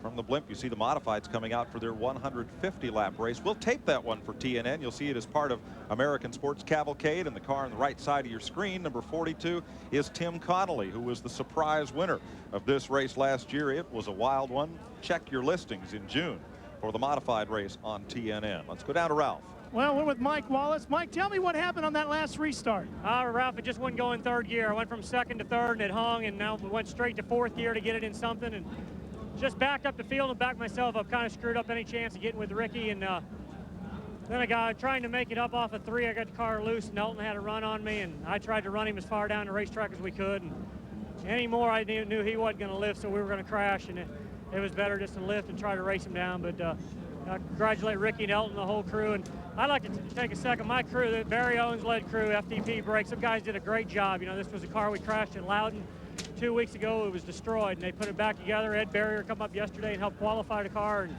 we went from 6th on the first lap to 40th, but the car was good, and the crew did a great job. FTP Brakes, Duron, the whole gang of them.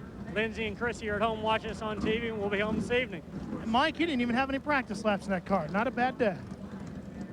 Mike Wallace has had a long weekend, but came up pretty well for him.